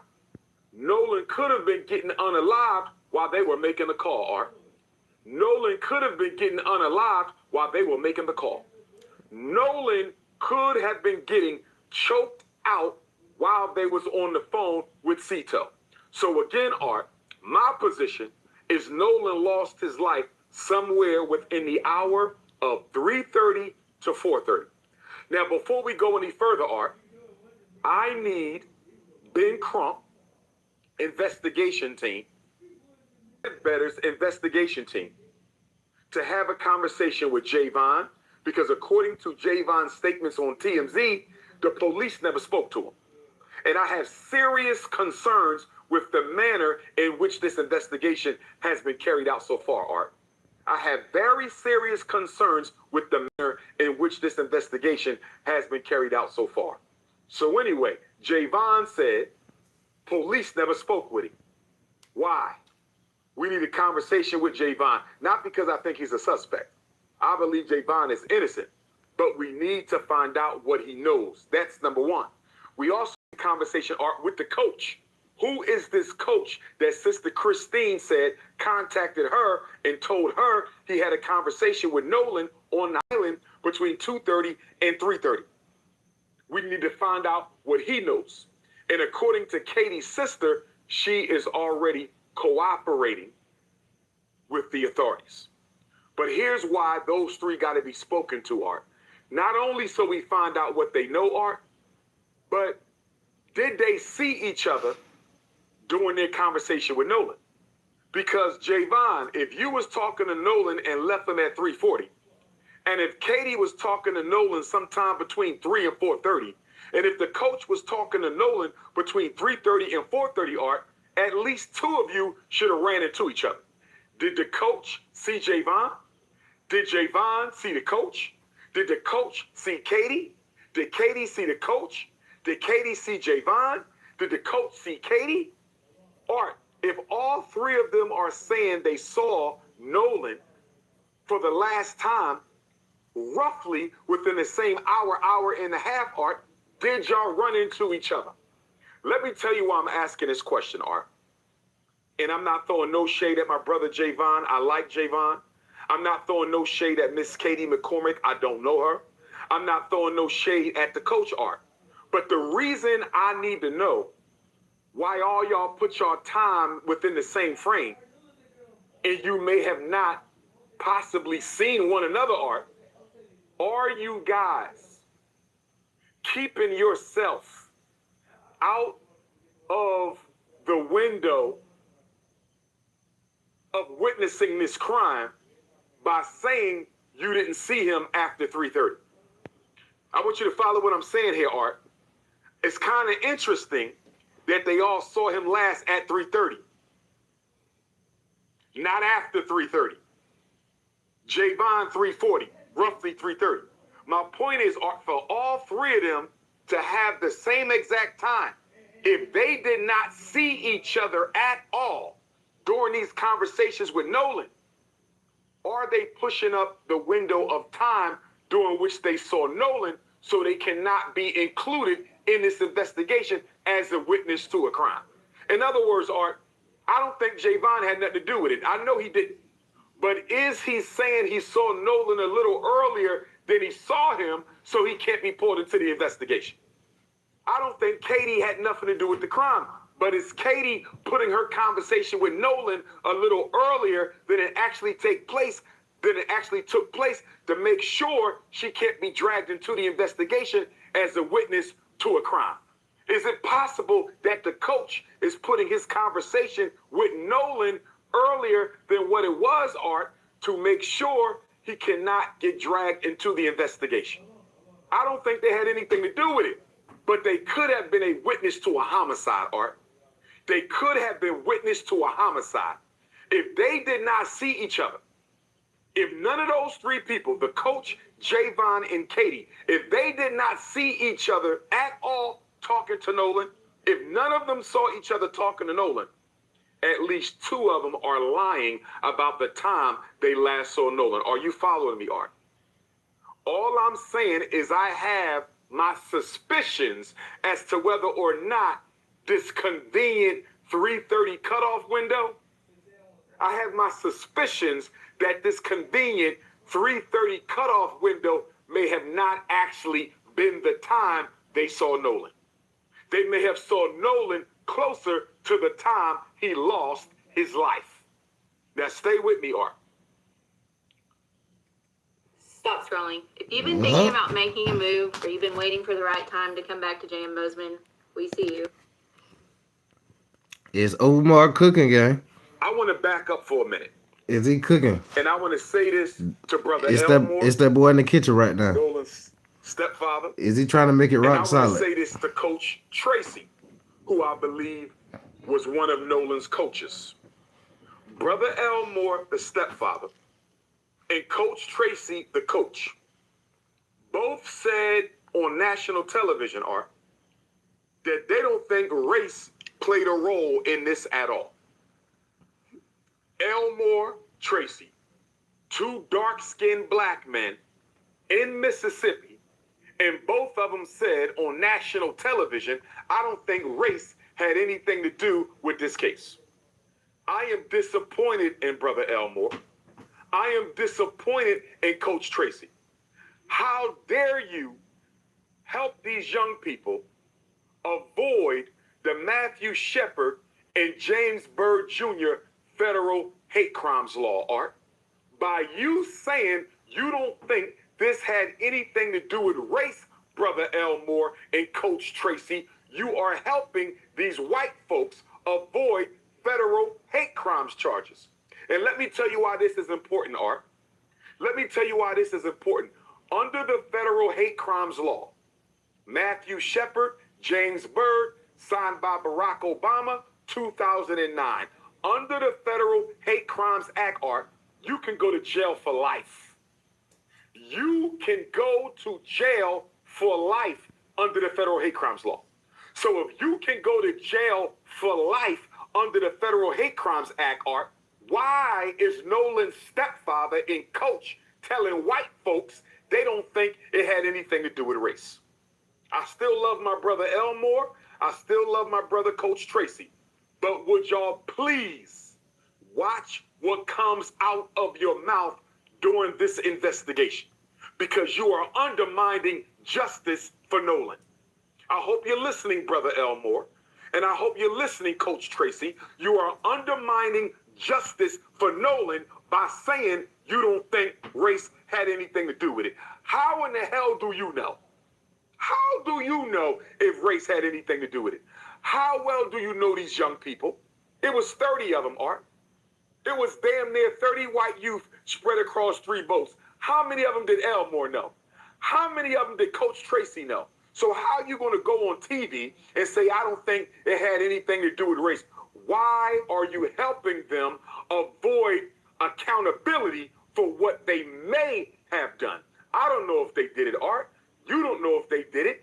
They don't know if they did it. And they definitely don't know if it was motivated by race. What they should have said, Art, is what Javon said. And that's why I like the young brother Javon.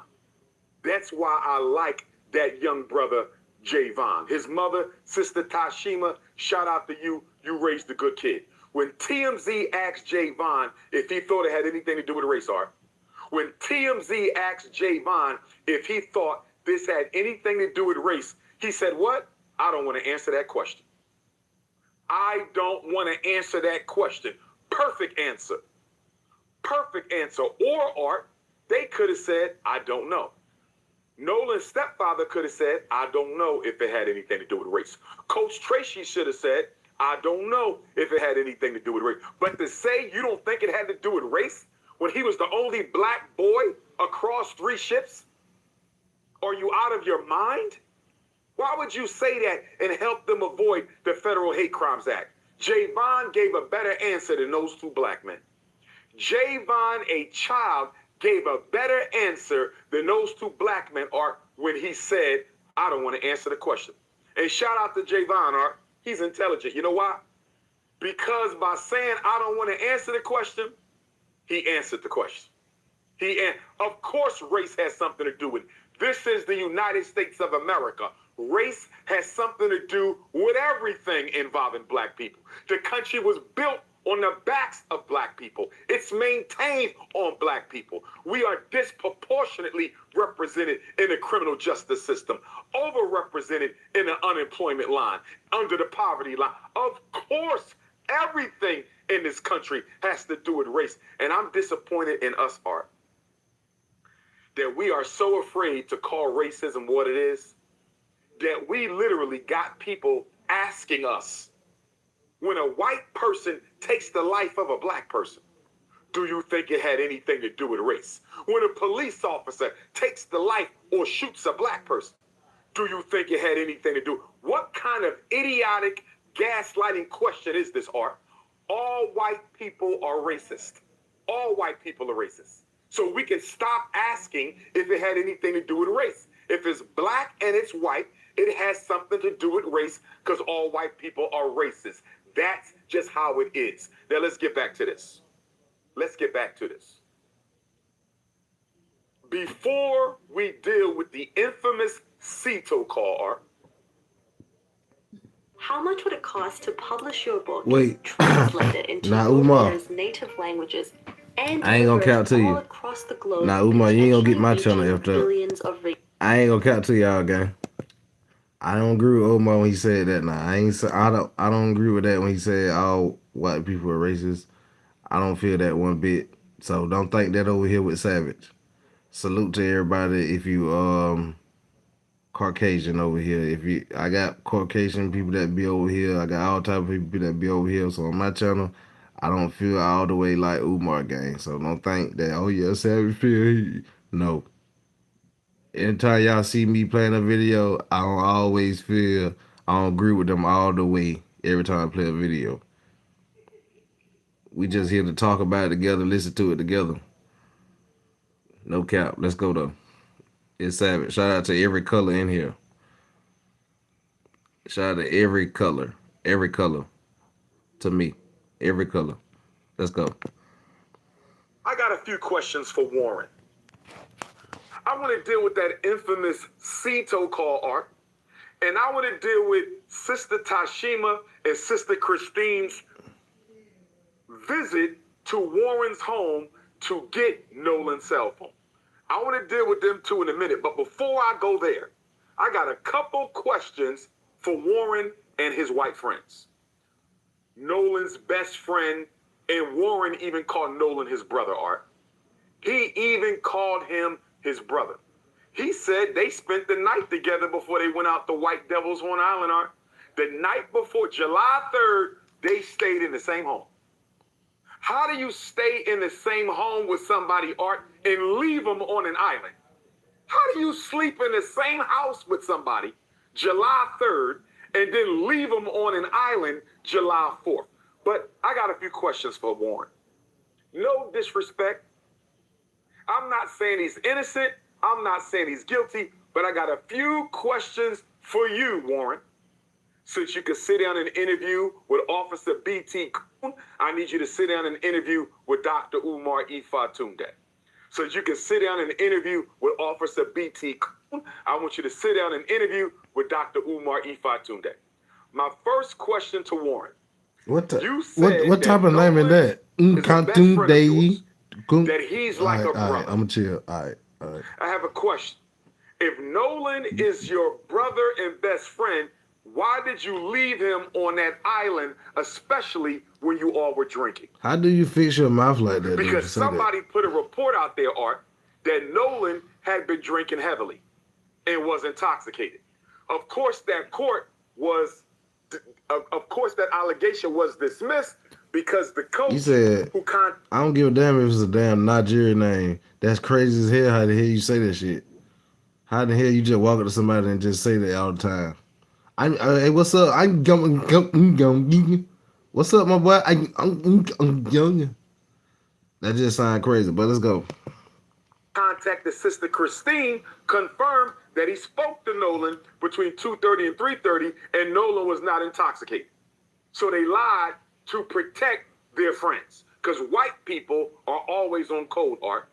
Not a single white person on that island dropped a dime yet. Not one of them. So anyway, Art, they tried to blame it on him being drunk. So he was just a drunk black kid who walked into the water and drowned. That's how many people think Nolan was that? Let's put this to bed real quick. How many people think Nolan was just lit? How many people think Nolan was lit and he just fell into the water? He was lit and just passed out into the water. Allegedly. How many people think Nolan just was lit and he passed out? Or was he hit? Was he lit or was he hit? Let's do it. Was he lit or was he hit? Come on, let's do it. Let's do it real quick. I'm looking at the chat. Let me see. Lit or hit? He was not lit. I think he was hit. Hit. No one blamed him for being, stop lying. Hit. If that was the case, they would have helped him. Nolan went to get it himself. I don't think he was lit. Hit. Why we always on the code? We fight each other over the. Why are we still That's why I be trying not to. That's why I don't read the chat out loud again, because y'all be, when I go to answer, y'all go to typing for real. I appreciate it. The 100% hit. I think it's just a tragic accident. Okay, Colin say he think it's an accident. I don't think he was hit. Okay, Walker say he think he was choked. Hold on. Heather say, wait. I don't think drinking has to do with unalivening. Okay, so she's saying alcohol ain't got nothing to do with unalivening. Okay, salute everybody in here, man. Let's get back to it. He was just a drunk black kid who walked into the water and drowned. And remember, Art, Sheriff Ledbetter allegedly ruled the case an accidental drowning before he did any investigation. This video got 8.2 million views in 4 days. Release the autopsy. Over $4,000 from okay, USA say they were he want them to release the autopsy, man. He said he done with that effing around. He ruled his mom said he was a good swimmer. An accidental drowning that part, before he didn't rule in the accidental investigation. Let's go. As far as I'm concerned, that meets the definition of public corruption. As far as I'm concerned, that meets the definition of public corruption. But stand with Warren, Art. Warren, if Nolan is your brother and best friend, why did you leave him on an island without his cell phone and his keys? Why did you take his cell phone and keys back to the mainland? You left him there and took his cell phone and keys back. Can you please explain that to me? What person wants to be on an island without their phone? Help me understand that, Warren. I don't know of an 18-year-old who wants to be anywhere without their phone, Art. They don't want to be in school without their phone. So crazy that he believed it was over a girl. Phone. What are you talking about? They don't want to be out of town without their phone. He's saying they unalived him over a girl. The mall, the movies, the restaurant. They don't want to be nowhere without their phone, let alone on an island with no way to get off. You left your best friend on an island, your so-called brother. You left him on an island with no way to get off, and you took his phone and his keys. Can you explain that to me, Warren? While you're thinking about it, I got another question for you, Warren. While you're thinking about it. Yeah, boys, girl. You said at 11 o'clock, you called Miss Christine to see if she heard from her son. Warren said, Art, I called Miss Christine to see if she heard from Nolan. She said she had not heard from Nolan. Can I ask you a question, Warren? If you took his phone, how in the hell was his mother supposed to hear from her son when you have the son's phone? Did you tell Miss Christine that you had her son's phone when you called her? I bet you didn't. I bet you didn't. Think about that, Art. He called the mother and asked her if she heard from her son. But he knows she didn't hear from her son, Art, because he has her son's phone. How can the mother hear from Nolan when you have Nolan's cell phone and you left him on an island? And I bet you didn't tell her you had his phone. Because if she knew you had his phone, Art, she would not have had to use Life 360 to find the phone. If you had his phone and you called her at 11 o'clock to see if Nolan was okay, why didn't you tell Nolan's mom you had his phone? Why did my sister Christine and my sister Tashima have to use Life 360 to find their son's phone? Because you playing games. You playing games. You playing in our face like we stupid. That's what this is. I don't know if he did it, Art, but he damn sure knows who do. I allege and I believe that all 30 of those white kids on all 3 of them boats know exactly which one of them did it, and the rest of them are covering it up. And guess what, Warren? And the rest of you 30 white kids on those 3 boats, let me explain something to you. Federal hate crimes law, you can go to jail for the rest of your life in case nobody didn't tell you. Federal hate crimes law, you can go to jail for the rest of your life in case nobody told you. Guess what? The Emmett Till Anti-Lynching Act, you can go to jail for up to 30 years. And if Nolan was unalived by more than one person, that constitutes a lynching. That constitutes a lynching.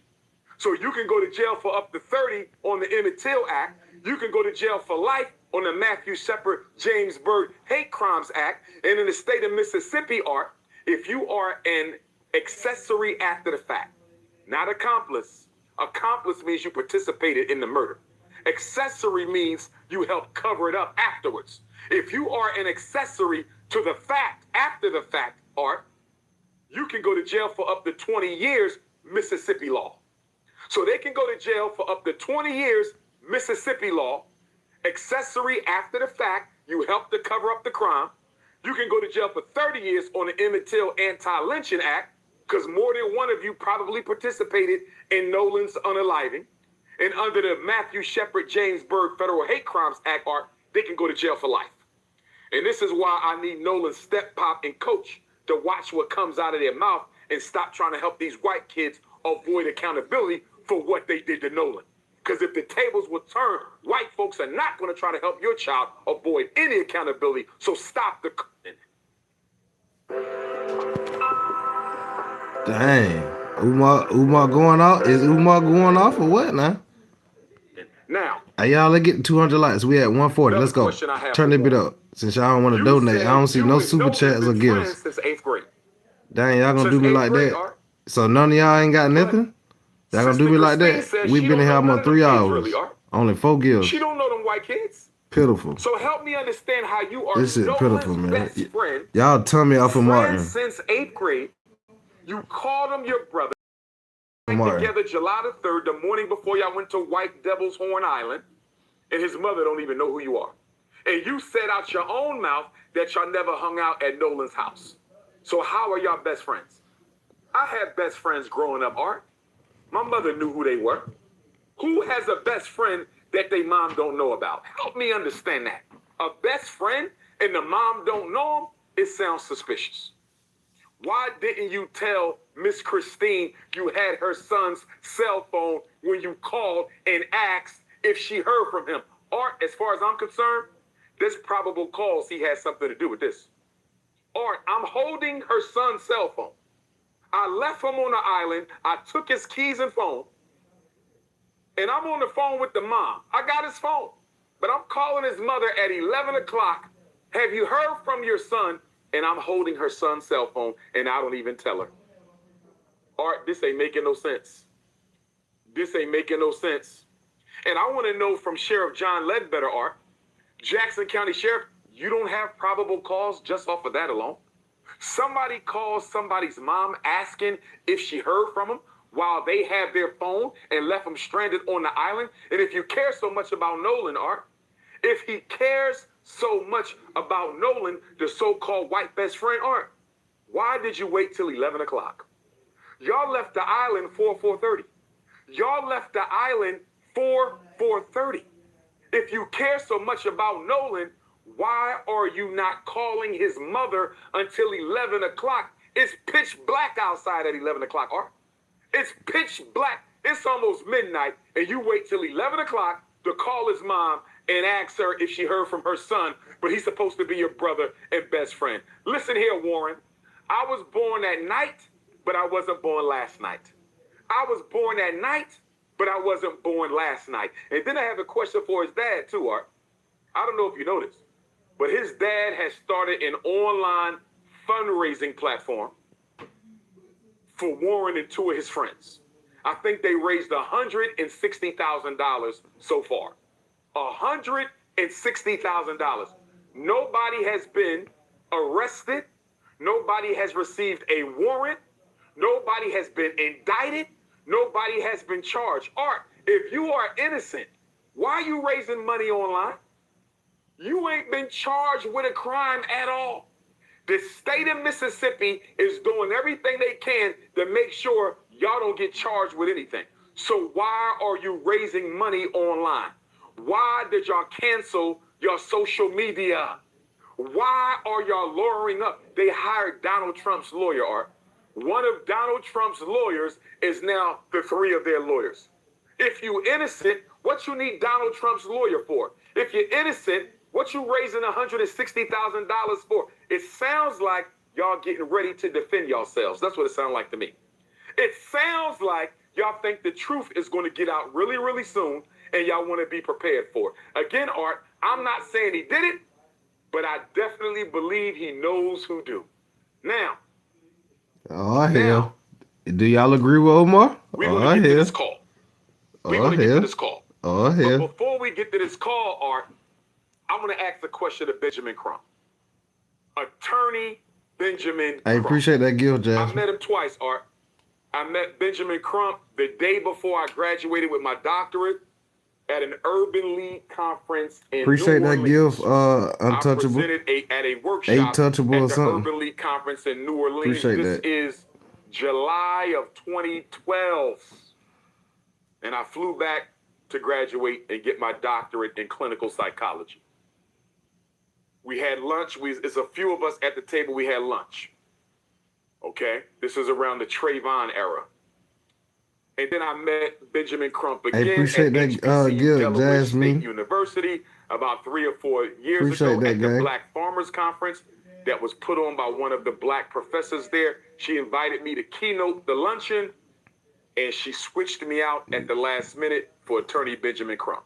I understand it was a black bourgeoisie event. I'm not a member of the black bourgeoisie. I got switched out. I understand. No harm, no foul. Ben Crump gave a good speech. But here's my question to Benjamin Crump and Al Sharpton. Here's my question to Benjamin Crump and Al Sharpton, Art. How long are y'all going to wait around before y'all call a spade a spade? How long is Ben Crump and Al Sharpton going to wait around, Art, before they tell the world that they don't think this investigation is being done correctly? How long before Benjamin Crump and Al Sharpton demand that the FBI and Department of Justice take over this investigation? Art, it's been over a month and we know nothing. It's been over a month and we know nothing. Now, let me say this, Art. There's several circumstances through which you can demand the FBI come in and take over an investigation. One of them, Art, if there is a suspicion of public corruption or obstruction of justice. The FBI, the Department of Justice, can come in and take over a case on the suspicion of public corruption or obstruction of justice. So you're going to say, Dr. Umar, what evidence do Hold you up, have y'all of that? saying Dr. Umar. Nah, he did build a school, gang. I see some of y'all in the comments saying something about the school. A lot of people been saying something. He have built the school. I will show that at the end of this interview. He have built the school. Y'all ain't see that? Well, he showed the school and then he was saying that he do you want to get paddled? Y'all ain't see that video when Dr. Umar dropped that? Y'all ain't see that video? He been showed the school on the inside of it. I ain't gonna count. He did now. Cause everybody kept saying I thought he would count too. But I just came out and said, ladies and gentlemen, ladies and gentlemen, ladies and gentlemen. All right, let's get back to it. No cap. We'll show it though. They declared this an accidental drowning before they did any investigation. That's a cover-up. Not only that, Art, they never treated the boat like a crime scene. They never took a look at the other two boats. We have no information at all on the other two boats. Those 30 white kids should have had their cell phones confiscated, investigated. All their social media should have been investigated. Their homes should have been investigated. They should have all been interrogated. They should have been investigated to see if they or their parents had any connection to any of the white hate groups in the state of Mississippi. None of that was done. They gave the boat back to the owner, Art. They gave the boat back. The boat may have been a crime scene, and they gave it back. Now, according to the Cajun Navy, another question for Ben Crump, Art. According to the Cajun Navy, they offered Ben Crump. When you're ready to find hey, look at the 200 likes. We at 154 likes, gang. Look at the 200. TruckDriversUS.com. Truck Drivers USA. Come on now. Y'all said I can stay. What the dude said on Baby Boy. Hold on. Wait. See, y'all finna get me mad. 60 gifts. That's it. Y'all just gonna do me like that tonight. I'm in here rocking out with y'all. We chilling. We chilling. Y'all said that. What the dude said on Baby Boy? Y'all said I can stay here. What P said? His name was P on Baby Boy. Y'all said I can stay here. Bought me all this fly gear, all these video games. I bet. On the boat and let the dog sniff it out to see if anybody had recently been deceased on that boat or if there had been any blood on that boat. And according to the representative from the Cajun Navy, Ben Crump told him don't do it. So I need Ben Crump, respectfully, I'm not accusing him of nothing, Art, but I need Ben Crump to explain to me why you didn't let them use the dogs to sniff out that boat. Why did you not let them sniff out that boat with them dogs? Did you have your own dogs to sniff out the boat? Because if you didn't, why didn't you let them sniff the boat out with the dogs? The dogs can tell, Art, if somebody had recently lost their life or if blood had been spilled. He said Ben Crump told him no. I need Ben Crump to explain that. I need Sheriff John Ledbetter to explain why the boat wasn't treated as a crime scene, potential crime scene. I need him to explain why all them white kids wasn't arrested and questioned, because if it was black kids and a white kid went missing, Art, they would have all been arrested and questioned. You know that. They would have all been arrested and questioned. And then let's talk about the autopsy, Art. Let's talk about the autopsy. So the Mississippi State Medical Examiner, they do their autopsy July 7th, right? July 7th. And then Nolan's mother requested an independent autopsy, as she should have.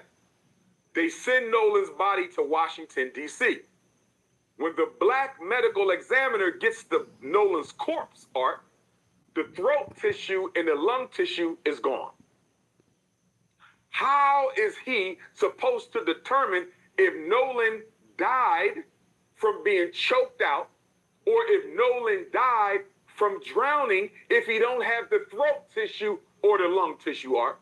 How is he supposed to do his job and y'all didn't send the throat tissue or the lung tissue? And nobody has explained yet whether or not the medical examiner in D.C. is ever going to get the throat tissue or the lung tissue.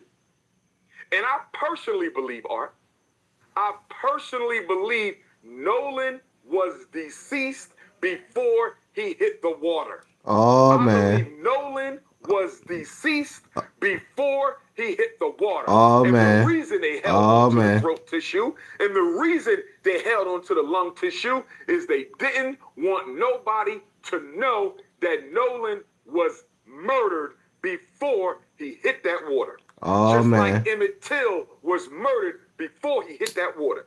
Just like Dr. King's brother, A.D. King, was murdered before he hit that water. Remember, Art, when Dr. King's brother was murdered, Reverend A.D. King, they found him in a swimming pool. They ruled it a drowning. And then one of the paramedics said what, Art? One of the paramedics who took Dr. King's brother out the pool, Art, said he didn't have no water in his lungs. The paramedic said he didn't have no water in his lungs, Art. And plus, A.D. King, just like Nolan, A.D. King, just like Nolan, was a great swimmer, Art. Was a great swimmer. They kept them lungs, I believe. They kept the lungs, Art, because they knew that those lungs would have provided evidence of the fact that Nolan may have been deceased before he hit that water. They kept the throat because it may have shown some trauma that Nolan may have gotten choked out. And then you got the red substance around the back of the head that the DC medical examiner discussed. We don't know if Nolan got hit in the back of the head. We don't know if the blood simply drained to the back of the head. But here's the thing, Art. They say Nolan was found face down in the water. Nolan was found face down in the water, Art. Not only that, Nolan was transported face down to Washington, D.C. So guess what, Art? I have my doubts as to whether or not the red, which is probably blood in the back of the head, the subcutaneous red area, Art, I don't think that has anything to do with the blood draining to the back. You want to know why? Because he was found floating on his face. And he was sent to Washington, D.C. on his face. So the blood couldn't have went backwards, Art.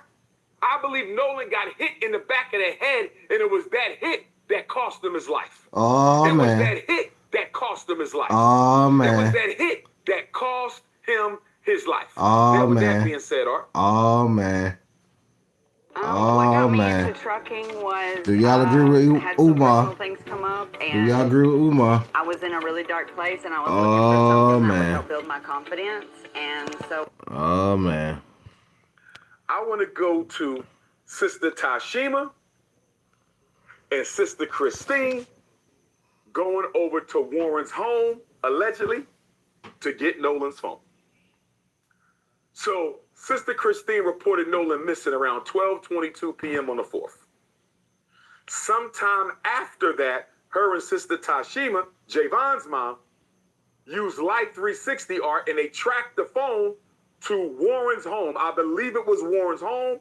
Don't hold me to that. Appreciate that. I believe I think it was one over the friend's home, lady friend's home. I think Warren said they were swimming at a lady friend's home. Oh, no, Untouchable. No, royalty. One of them kids who was Appreciate out that there give on royalty. White Devil Horns Island. So they tracked the phone to his house, Art. And Sister Tashima said when they opened up the door, the house was dark. You know why the house was dark, Art? They turned the lights off so they wouldn't recognize nobody's face. When they saw Nolan's mom is outside, this is what I believe happened. This is what I'm going to let. Nolan's mother and Javon's mother are outside. How did they know where we are? Turn the lights off because they are not going to leave until we open this door. They turned the lights off, Art, so they could hide. They didn't know that Nolan had Life 360 on that phone. They didn't know that Nolan had Life 360. Now, Sister Tashima said, Art, it took them 15 minutes to bring the phone. Art, she said it took them 15 minutes. You know why? Because they was deleting his Snapchat accounts. That's why, Art. It took them 15 minutes to bring the phone because they were deleting Nolan's Snapchat account. And they also needed to make sure they had their story straight in case Sister Christine and Sister Tashima had any more questions, Art. That's what was going on. But let me say this to Sister Christine and Sister Tashima. My beautiful African sisters, don't you ever again in your life go to a home at that time of night by yourself without no men. Brother Elmore should have been with y'all. You are in Mississippi. You don't know who would have been in that house. You don't know what type of racist rednecks could have came out there and attacked you guys. And y'all could have ended up missing just like Nolan. It's crazy and work. once again, It's they would have 2:13 said they a.m. never where saw I'm at. y'all. What time did where y'all at, gang? And once again, Turn me they up. would have said that they never saw y'all. So please don't do that again. I know you was looking for your son. I know you was helping your girlfriend look for her son. But don't y'all ever pull up at no white people's house you don't know after midnight. Don't you do that no more, ladies. Bring a couple alpha males with you. 2:13. Bring Brother Elmore with you next time. But this is what I wish they would have done, Art. Let me tell you what I wish they would have done. When Sister Tashima and Sister Christine got to that house, Art, I wish they would not have told them they knew the phone was in there. Stay with me, Art. Drop where y'all from, man. I wish they Shout out to Ohio. would have not told Okay, them so they about knew the same phone. time. They should Everybody have played it off, Art. They should have said, we want to know Hold on, wait. if Let me see. anybody Let me has see who seen in that Nolan. bit. We Let's see haven't who in heard. that bit right quick. SC, South Carolina. Yep. The guy Tyler. Who else? Let me see where y'all at in that bit. Let me shout y'all out right quick. Let me see where y'all at. We at almost 3 a.m. in that bit. 2:13. Yeah. Savannah, Georgia. Man, shout out to Savannah. No cap. I'm in Georgia with it too, though. No cap. You ain't far from. I ain't far from Savannah. No cap. Shout out to Savannah. Shout out to Michigan. Okay. Shout out to Michigan. All right. Bet. Okay. I see y'all in that bit. Fort Worth. Shout out to Fort Worth, Texas. Cali. Shout out to Cali in that bit. Shout out to L.A. Okay, we got L.A. Huh? San Francisco. Shout out to San Francisco. Hold up. Wait. Some of y'all just putting the same, put different, the same people putting the same shit. Jersey City. Shout out to Jersey City. No cap. Shout out to Texas. Shout out to Texas in that bit. No cap. Shout out to Tallahassee in that bit. Alright. Shout out to Florida in that bit. Alright. Shout out to New York in that bit. Alright. Okay. Y'all in that bit. Okay. Can we hear the man talk? No, you just wait 1 minute, brother. You just wait 1 minute. I'm just trying to see when him rocking out. Damn it, brother. Shout out to Philly. Shout out to H-Town. Shout out to Florida. All right. That's enough. All right. Let's get back to it. Let's get back to it. 116, Alabama. Shout out Alabama. Are you down there with Brazy there? This that Brazy shit. This that out the head. This that what you said? Okay. Shout out to New Jersey. Shout out to West Virginia. Oh, I was up there in Wheeling, West Virginia. I was up there for like 2 years. Yeah. Shout out to Wheeling, West Virginia. Shout out to Virginia. That's where I was at. I was up there. Phoenix. Man, shout out Pennsylvania. All right. Let's get back to it. Shout out to all y'all in here though, for real, gang. I ain't gonna cap. Said, bye, you talking too much. Get the hell on then. I don't want you to listen. Y'all, when you come over, y'all act like I be begging people to stay over here. I don't beg nobody to stay over here with me. It's savage. Let go. Heard from him since he went with y'all to White Devil's Horn Island. And they would have said, we ain't heard from Mark. And then I would have said, do you know if Nolan had his phone with him? I've been calling my son all day. He's not picking up. Do you know if he had his phone? And if they would have said no, Art, if they would have said, we don't know if he had his phone or not, you know what I would have done?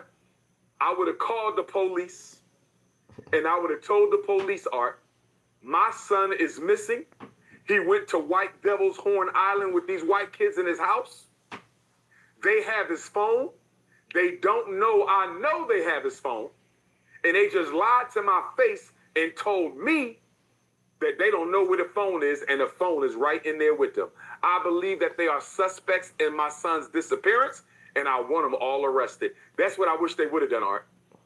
I wish they didn't tell them they knew the phone was in there. I wish they would have act like they didn't know if the phone was in there and just asked them if they saw the phone. And once those white kids lied, I would have called the police because they never thought anybody was coming for Nolan's phone and keys. They never thought anyone was coming for Nolan's phone and keys because they didn't know Sister Christine had Life 360 on that phone, Art. They did not know that. And I think it is so disrespectful, Art, so racist, and so bigoted that white people are filing false reports on Sister Christine's nursing license, Art. She now got to go before the nursing board in Mississippi, Art. Nolan's mother, still grieving the death of her son, she got to go and defend her credentials because white folks are mad that she's demanding justice for her son. This sounds just like Mamie Till Mobley, Emmett Till's mother. They did the same thing to Emmett Till, Art. After they assassinated Emmett Till, they harassed his mother. They sent her all type of threatening phone calls, letters, notices. Here we are, Art. 61 years later, they doing the same thing to Nolan Wells' mom. For black people who think white people have changed, for black people who think white people have changed, Art, it's time to wake up and smell the coffee. They are their ancestors, Art. They are their ancestors. They might be worse. They are their ancestors. And since they are their ancestors, we need to be our ancestors. Now, let's talk about the infamous CETO call, Art.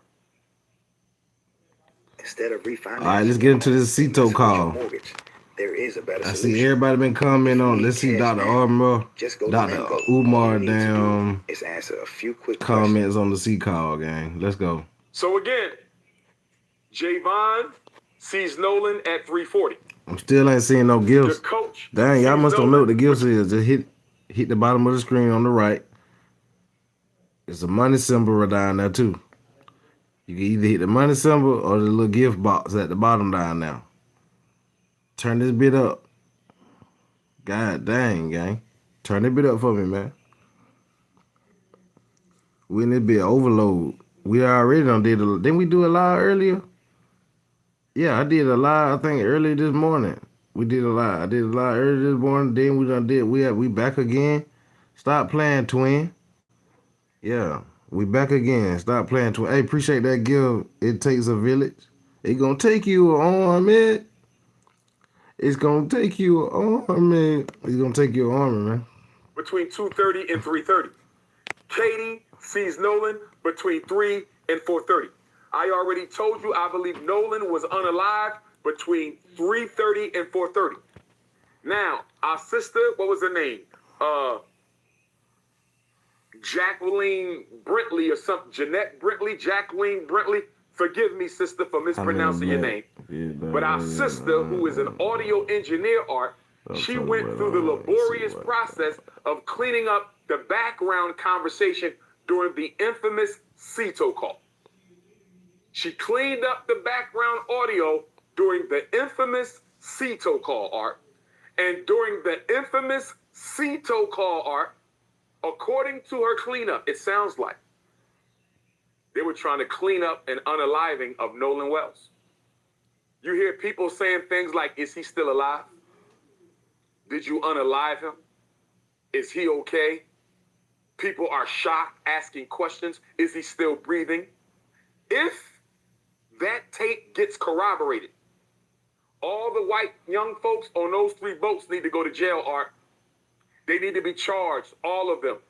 Whether you committed the crime, whether you was an accomplice to the crime, whether you was an accessory to the crime. I appreciate whether that you gift. committed the crime, first-degree murder, whether you was an accomplice to the crime, you helped them carry it out, whether you was an accessory to the crime, you helped them plan it, or you helped them cover it up, Art, because I'm having problems.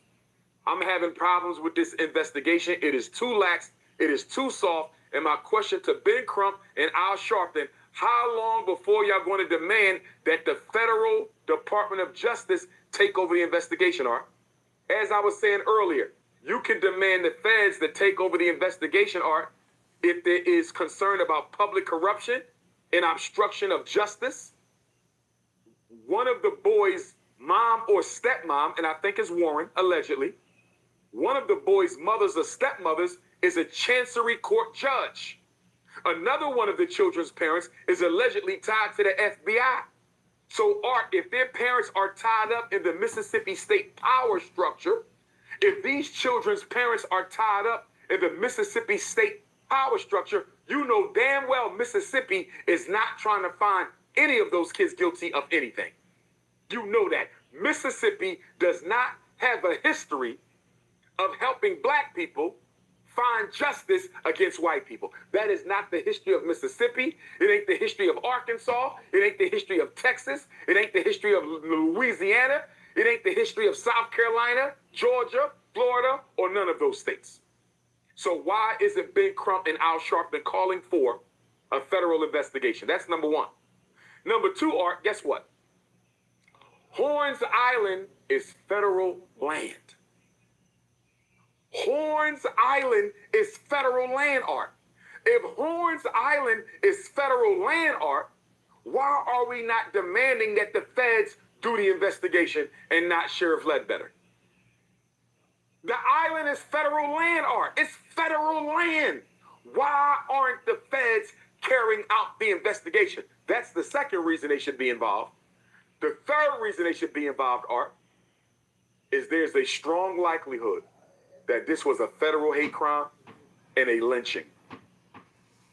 Very strong likelihood that this was Nolan Wells' death is very likely to have been a federal hate crime, and it is very likely to have been a federal lynching, meaning more than one person participated in the racially motivated crime.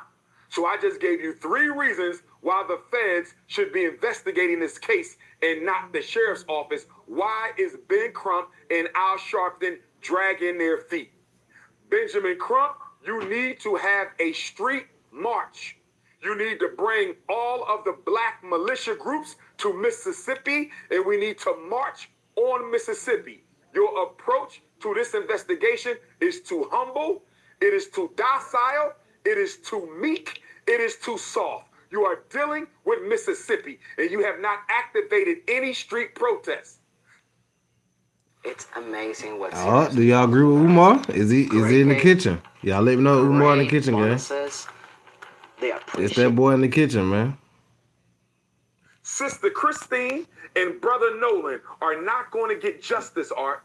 Sister Christine and Brother Nolan Wells are not going to get justice, Art, if Benjamin Crump doesn't activate a street activism campaign. It is time for Ben Crump and Al Sharpton to activate a street activism campaign. And let me say this, Art. Al Sharpton is about to have another march on Washington. For what? For what? He's going to commemorate the Dr. King 1963 March on Washington. He's been doing it almost every year. But Art, it's an empty symbol. Al Sharpton, listen to me, sir. You don't need to march on D.C. We don't need another empty, meaningless, Democratic Party-sponsored march in Washington, D.C. We need you to switch that march, Art.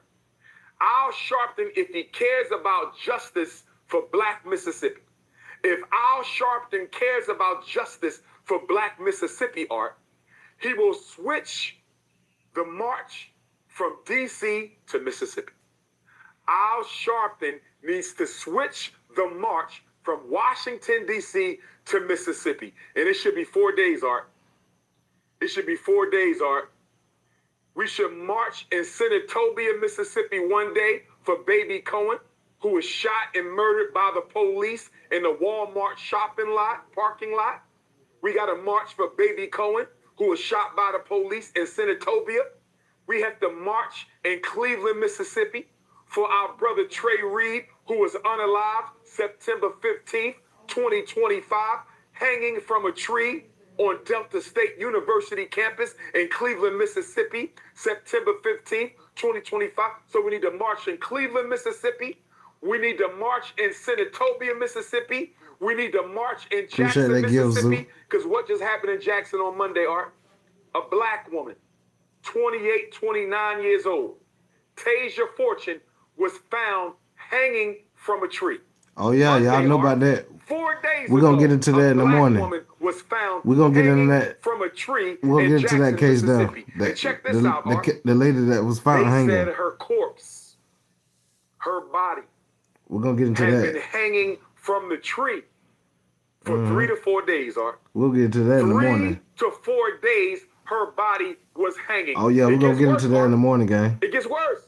No cap. They said they had to use a ladder. They had to use a ladder to go up on the tree and get our sister Tasia. Y'all hit that like and sub and And guess notification what the bell. Mississippi State Medical Examiner ruled it, Art? Guess what she ruled it? The same thing she ruled Trey Reed's death as. Suicide. Let me ask you a question, and Art. GTA, and How many GTA, black people you and know hang GTA, themselves from trees? and GTA, I don't know no black person And GTA. who has ever taken their life by hanging himself And from a GTA. tree. And In GTA. fact, it's And almost GTA. impossible to hang yourself And from a GTA. tree. And In GTA. fact, black people have been hung from trees by white people for And over GTA. 200 years. So you mean to tell me the And very GTA. method that has been used to take our lives at the hands of white people, we are now Hold up, taking wait, the wait, wait, method wait, wait, ourselves, Art. We are Nah, now this taking ain't the bleeping method nothing ourselves, that, Art, bro. and we're going to hang ourselves with a He new, ain't blinking. Okay. the same way Bleeping white none people of used to that. hang our ancestors. Who does that make sense to? That don't make damn sense. So now all of a sudden, when black people want to take their life, we're going to go outside, get a noose, and hang ourselves suspended from a tree. That's nonsense. And the Mississippi State Medical Examiner, Art, every time a black person is found hanging in Mississippi, she wants to rule it a suicide. You know why? All right. God,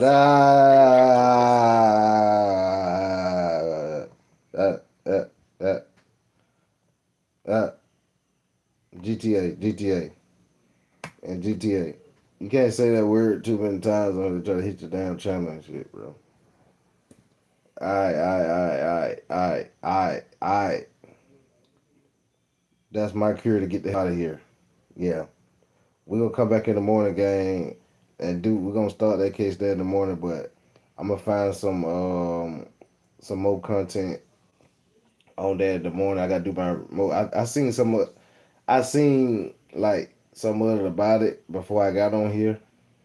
I looked at a little bit about it, about the girl that got found unalive from a tree. And we're gonna dig into that in the morning, but I gotta get some censored content. I can't be playing that. No. I can't play what he's saying. No. Other channels can play it, but I can't play some shit like that. They be ready to hit me. But anyway, long live Nolan Wells. Will they get justice?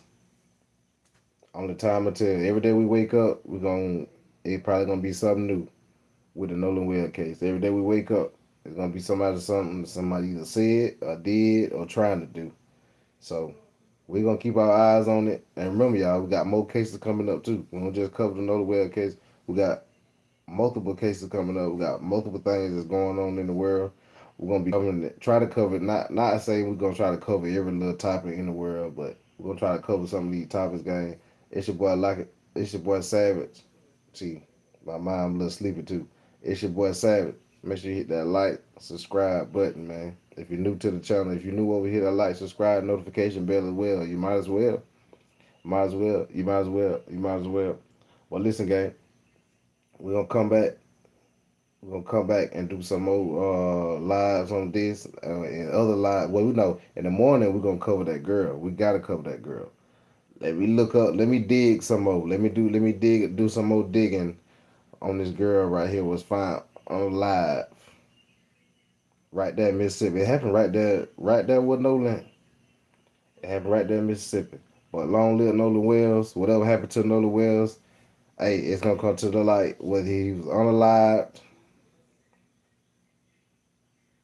or was it just an accidental drowning, gang. It's gonna come to the light. Salute to everybody in here, gang. W's to everybody, gang. We gone. We gotta go. I gotta go. It is 2:30 in the morning, baby. Please. Yeah, it's 2:30. Yeah, I gotta go. I gotta go, gang. Salute y'all. W y'all. Who I get up out of here. Cause that was my cure when he kept saying all them words he ain't supposed to say. That was my cure to go. Because if I keep staying on here, I'm be that was my sign to go. Salute y'all. We salute y'all. I'm gone.